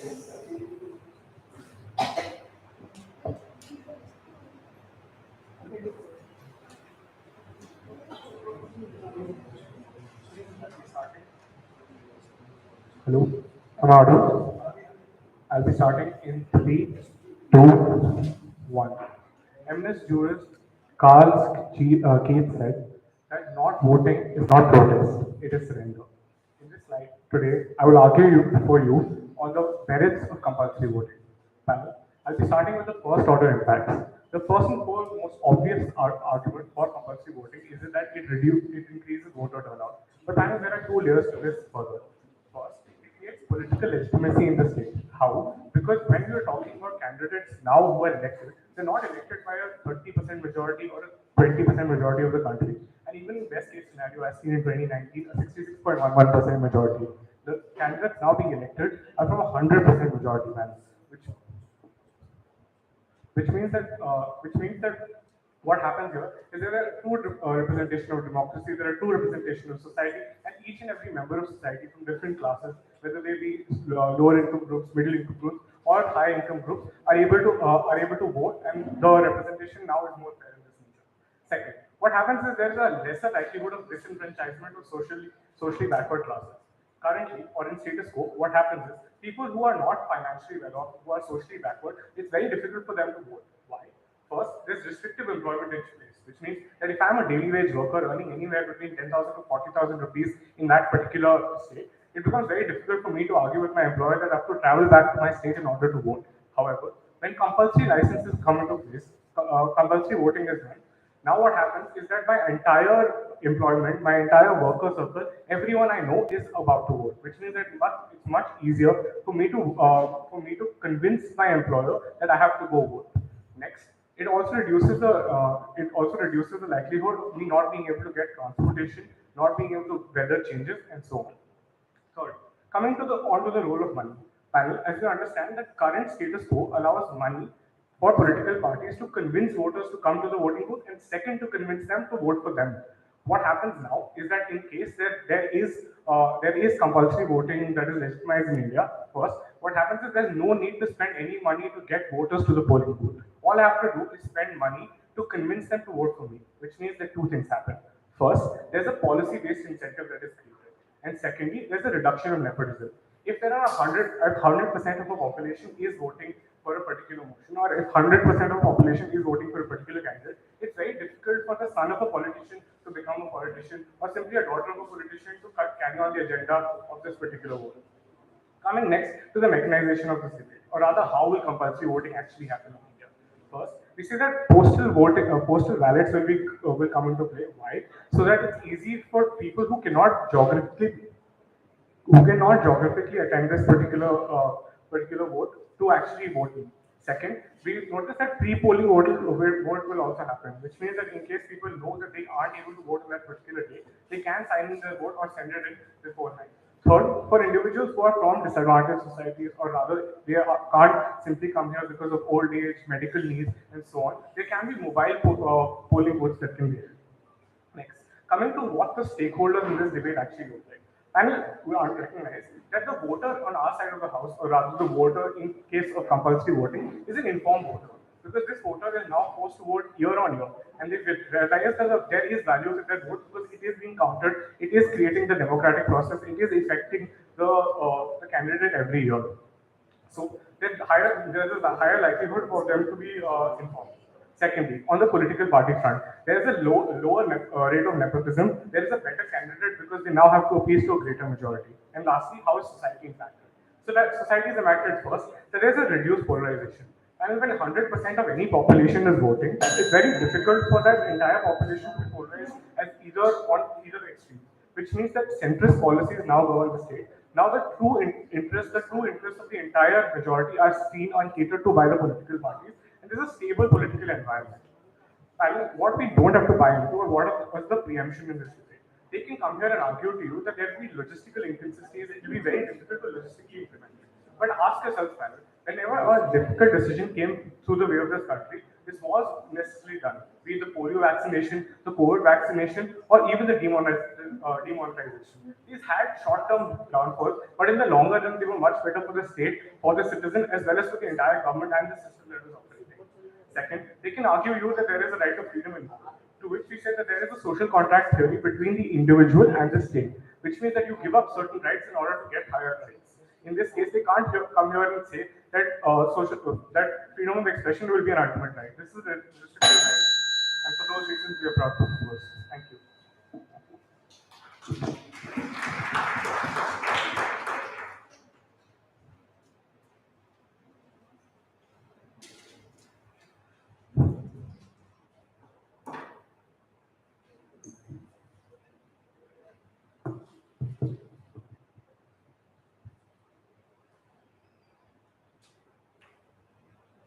I'll be starting in 3, 2, 1. If not voting is surrender, then forcing people to vote is state-sponsored coercion. The Indian democracy is about choice and freedom. Panel, please note, to further contextualize this debate, we refer to the judicial precedent set by the Supreme Court in PUCL versus Union of India, where the court clearly supports the notion that the decision to vote is a right and not a duty. Casting your vote is not just a tick in a ballot, right? It is the way we use our voice to declare what our policy agenda is, right? This means that casting a ballot is a form of freedom of expression. Making it compulsory, therefore, is a violation of that freedom, because freedom to speak also includes necessarily the freedom not to speak. Esteemed panel, let's consider this thought experiment. The government gives you the right to practice religion, but it penalizes you if you opt to not practice religion. Doesn't stand right with you, does it? I will be proving my arguments against compulsory voting on two prongs. First, the analytical approach, and second, the historical trend approach. First, coming to the analytical approach, we assess the dangers of an uninformed and uninterested electorate in response to the proposition's idea of high voter turnout. We tell you that in 1936, the Nazi Germany made mandatory voting for all voters, but that was not free and fair because they used their control over media to create propaganda and influence public opinion and get the mandate in their favor. In this era of fake news and disinformation, we tell you that for an average voter to fall prey to this propaganda, there's a higher likelihood And what happens when this uninformed and uninterested voter is compelled to vote? They make ill decisions that have serious consequences for society. I think this is best put by the 36th president of the states when he said that compulsion is not a cure to apathy. Second, we refer to the nature of penalties that will be imposed as a double-edged sword. Why do we say that? Because first, if in case people from the poor and marginalized communities are monetarily fined or their BPL cards are taken away or their driving licenses are taken away, they are the ones who are disproportionately affected. So the government is taking the disenfranchised and making them even more disenfranchised. Said what does this mean? This means that there is a creation of an invisible voter class. There will be people, qualified voters, will be disincentivized to register themselves in voter registration lists if this is how the government is treating them. Conversely, if the penalty is a mere slap on the wrist and it is mere informal sanction, then it will not be a deterrent enough. Now, coming on to the historical trend approach. The history of compulsory voting in India has been covered by many fields here, from the Representation of People's Act to the Law Commission report. But none of them really flesh out the practical difficulties that they face. We tell you that first, the remoteness of the polling booths, for instance in Naxal areas, creates a problem. Second, different classes of people, for example, nomadic groups, for example, disabled people, etc., have a difficulty in casting vote. Third, the enforcement of these penalties would lead to overburdening the already burdened judiciary. Third, we also know that India has a very complex voting system, with voting taking place in different phases across different levels. For instance, national, state, panchayat. Now, what will happen is that this will leave a voter in a state of deep confusion with little to no guidance about the electoral process, and will leave the government facing a logistical nightmare. Now, let's go around the world and understand what the trends are as they stand. We tell you that most of the countries that have initially had compulsory voting have now abandoned them. For instance, Chile in 2012, Fiji in 2014, Austria in 2004. And the good thing about the Indian experiment is that our constitution refers to international best practices and incorporates them into the Indian experiment. So we take you into the specific example of Netherlands, wherein they give you 3-4 reasons for why compulsory voting doesn't work. First, they tell you that voting is optional to exercise. Second, they tell you that the difficulty to implementation makes enforcement next to impossible. And third, and I will be concluding, the responsibility to attract voters. Okay, thank you so much for your time.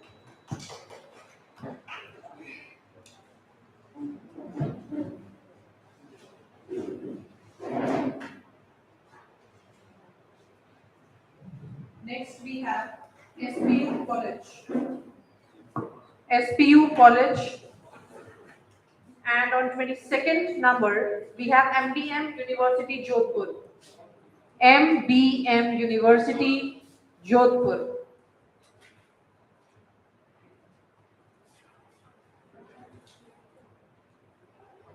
MBM University Jodhpur. For the motion, Mohit. Mohit. Against the motion, Shraddha. MBM University Jodhpur. For the motion, Mohit. Against the motion, Shraddha Sharma. Shraddha.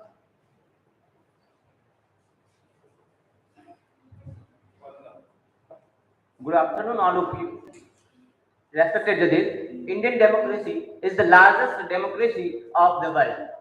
Being the largest democracy, voting is not compulsory and mandatory here, which follows the country's democracy. Sir, as we know that most of the countries of the world consider the national elections, and for national elections, voting is must compulsory. Sir, India also included in these countries who who consider the elections. So Belgium started the compulsory voting in 1892. After that, Australia also considered this voting system in 1924. Sir, my many opponents said many of things like my opponent said many of things like that voting is not compulsory, not mandatory, and we have not any provisions for voting system and compulsory voting. So I want to say Article 326 of Indian Constitution and People's Representative Act 1951 provide to us the fundamental right to vote. Sir, now respected President sir, our constitution required amendment in our constitution required amendment in Article 51 Clause A, which that is prescribed about and fundamental duties and state directive principles of state policy to make compulsory and mandatory the voting system in Indian democracy, which will sound representative in administration and legislature. Many opponents said many of the most of the countries who consider the voting system impose the sanctions on their citizens. I don't say this is the right thing, but according to my views, Government of India should motivate and encourage the people who give the vote, who cast the vote by the giving facilities and subsidies and any other facilities by giving by Government of India. Sir, at last, I said this step will be milestone in Indian democracy for compulsory voting. Thank you.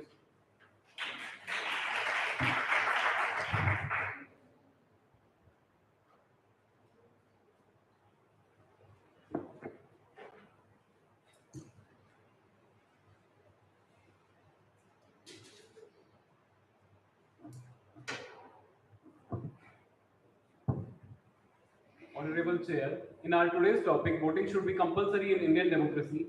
The word compulsory and the word democracy are in contradiction with each other. In democracy, there should be no contradiction, there should be no compulsion. And if there is, then it will become undemocratic or there will be an autocratic democracy. The very true essence of democracy lies in the fact that we can choose what we want to do and choose what we not want to do. Has this concept of compulsory voting ever existed in our country?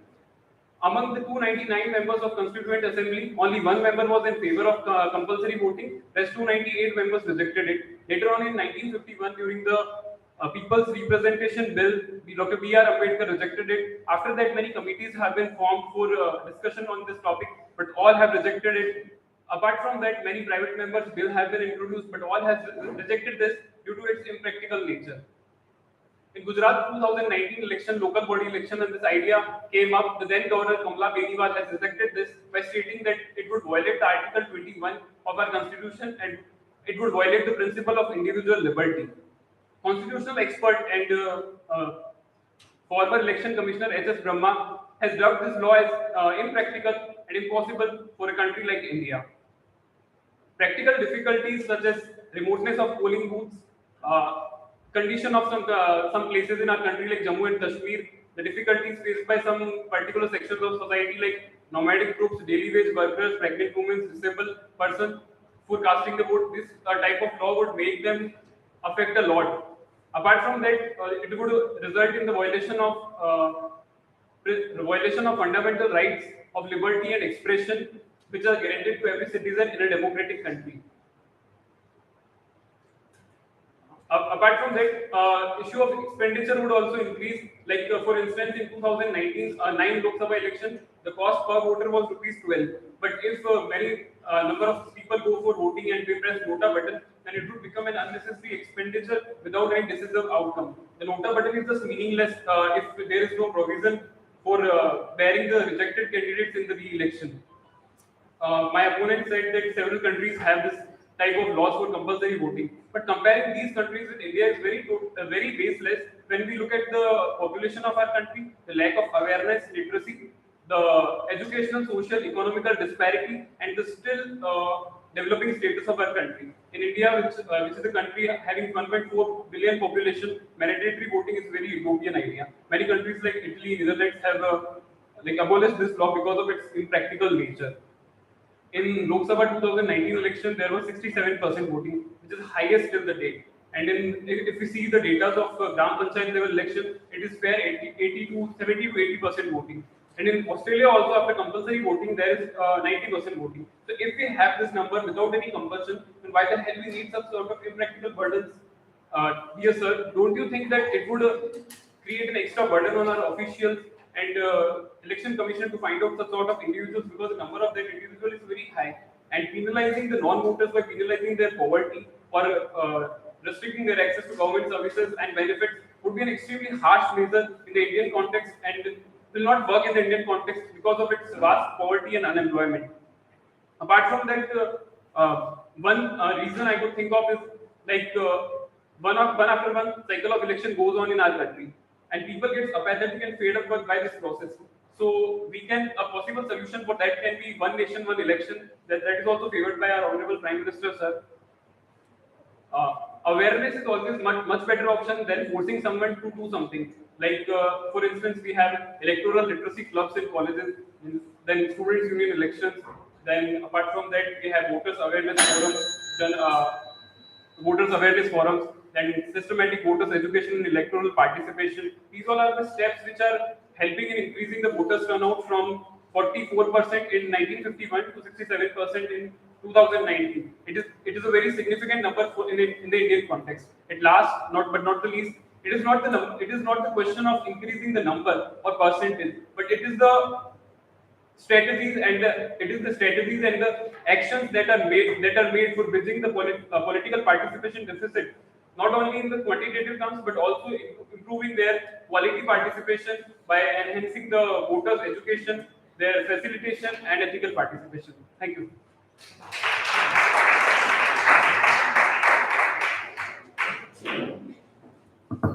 So next we have MEM University Jodhpur. For the motion, no sir, it's 22nd. We have one more. GG sir. On 23rd place, we'll have Mansoor University. Mansoor. So there is one participant only. And yes, one more. We have one more registration. We have. Yes sir. Yes sir. Yeah, we have 3 absentees. I'll announce their names. Sir, it's Jyoti. For the motion, Jyoti. She is the only participant in the team. She'll be competing for the best, not for the team. On 23rd, yes, it's Mansoor University, and now MBM University is coming. Ji sir, Jodhpur. Sir, may I start?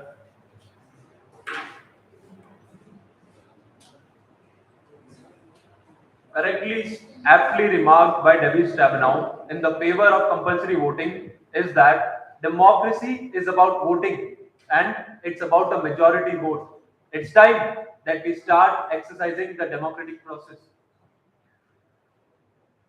Greetings to the honorable jury and the august gathering.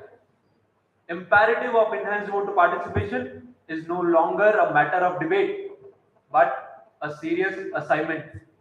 Despite spending an enormous amount of 50,000 crores, the Indian voter turnout ratio remains dismally low, fueling concerns for vote fraud, vote threat, and vote suppression. While the contrasting behaviors between the countries with compulsory voting have large number of effects, the one clear impact is that it increases voter turnout ratio. The countries with compulsory voting have an average 85% turnout ratios in their elections. The Abandonment Act of compulsory voting by Netherlands in 1967 led to the turnout ratio drop by a massive 20%. India's turnout ratio ranges from 55.25% to 67.40%. And this represents a big black blank space on the mother of democracy. Absence of large number of eligible citizens from electoral polls do not fetch credit to the great Indian elephant. Democracy, as famously quoted and over the time repeated in the House today by Abraham Lincoln, is of the people, by the people, and for the people. This is implied for people, for the country, with all the people participating in political process. But in the real context of Indian democracy with no compulsory voting, it is the minority of people that have been making choices for all the people. By ensuring that every person exercises their vote, it is ensured that the elected candidate represents the majority of population rather than just a quarter, which has been the case since decades. Compulsory voting have a broad impact on the public trust. This helps boost the morale of public and political leaders and thus improving the perceived levels of integrity. The voter participation is a central role in democracy. The voters' participation explains the strength of democracy and is the very basis of wholesome democratic elections. India, as per Census 2011, has a staggering population of 8.9% tribals, and this makes India a host to the second largest tribal population in the world. Now, this statistic highlights the pressing need for compulsory voting because with every person exercising their vote, the policies that cater to the needs of socio-economic disadvantaged groups can be crafted, as now each vote really matters. Compulsory voting is therefore a crucial tool for building a highly inclusive democracy.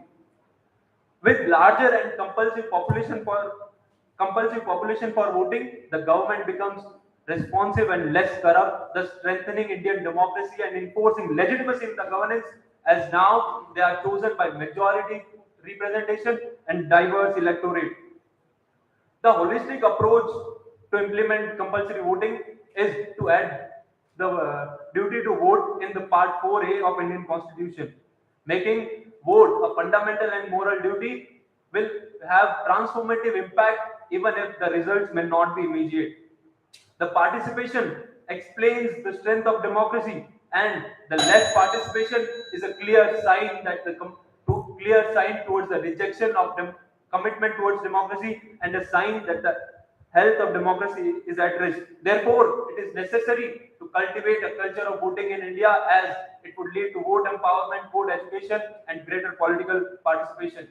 Finally, I would like to enlighten all the people that all the wise men think alike, and all the people that are against the topic are just giving themselves an excuse to run from their citizenship and from their mere duty towards this nation, or running away from the political process and to indulge in voting. They harm themselves in their very own way. And famously quoted by Barack Obama is that there's no such thing as a vote that doesn't matter, and hence the compulsory voting is necessary in the growing demands of Indian democracy. Thank you, everyone.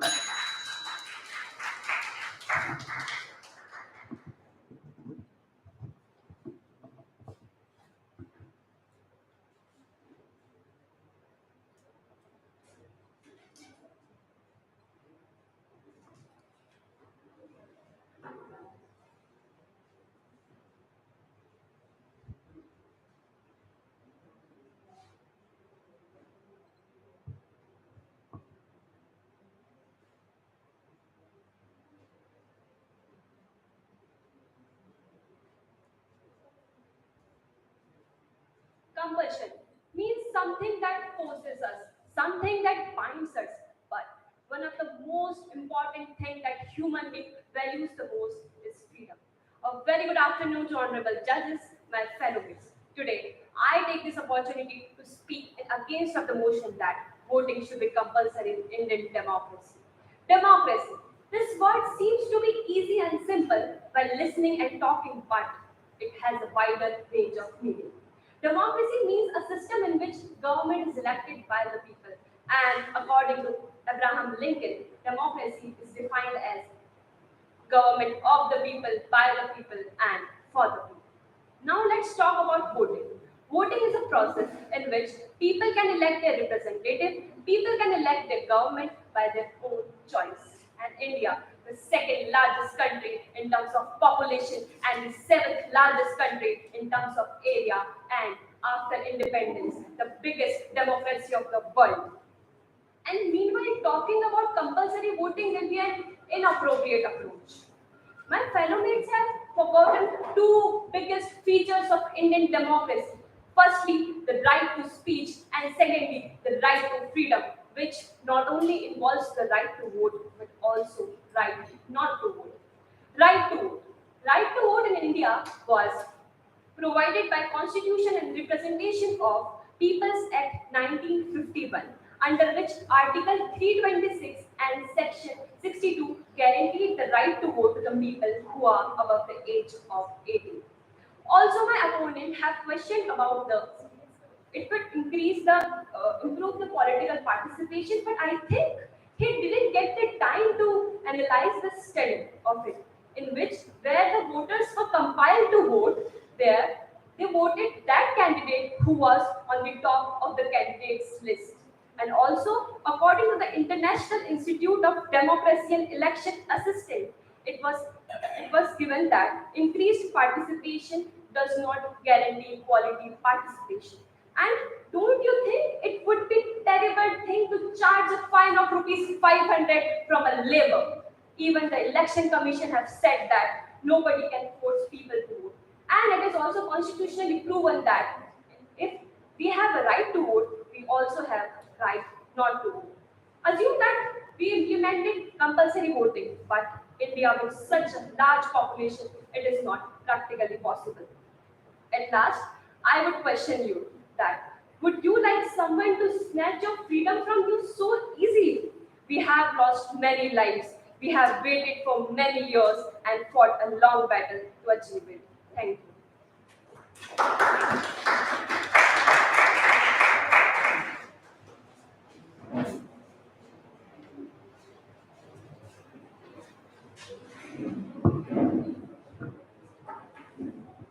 So next we have Mansoor University, Jyoti Diveda. Jyoti. And yeah, you go. And before starting, I would like to call the name of the teams like who were absent earlier. Do we have Rajmata Vijay Rajesh Sindhya, Krishi Vishwavidyalaya team? Do we have Rajmata Vijay Rajesh Sindhya, Krishi Vishwavidyalaya Gwalior team? Do we have Mohanlal Sukhadia University? Mohanlal Sukhadia University, Vision College of Teachers Training, Vision College of Teachers Training. So, yes, yes.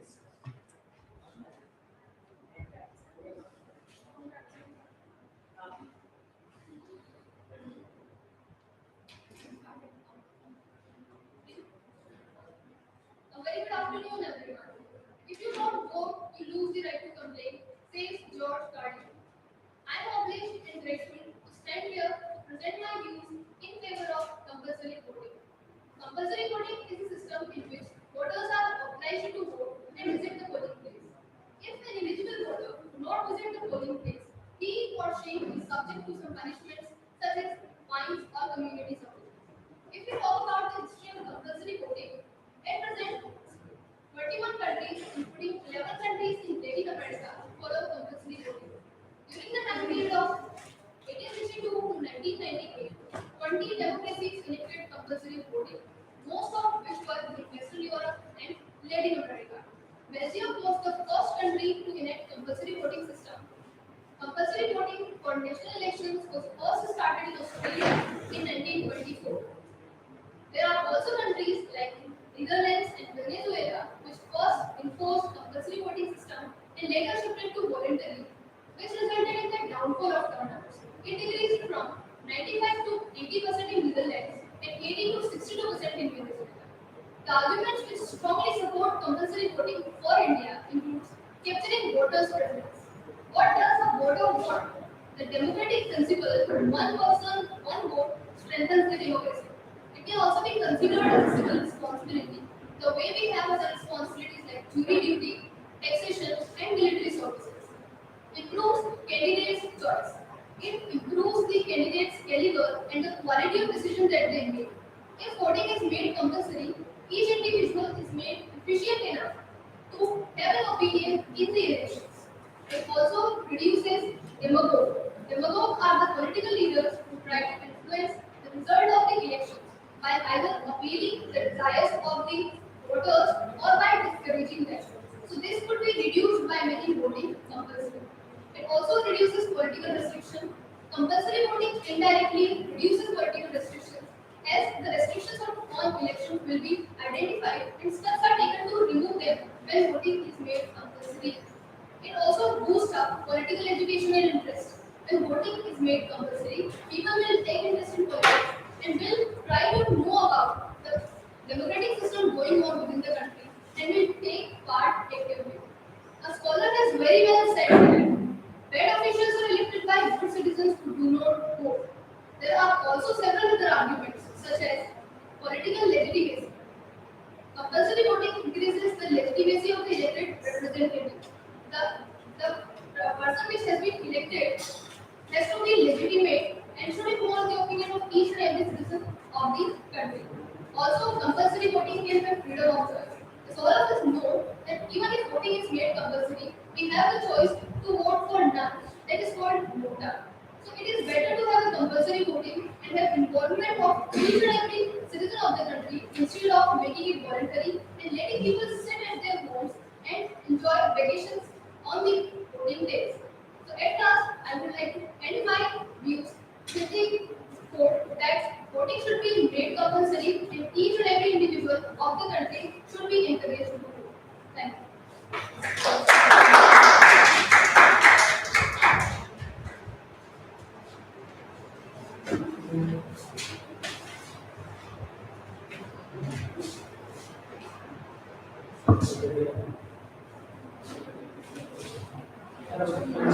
Thank you so much. There is an announcement.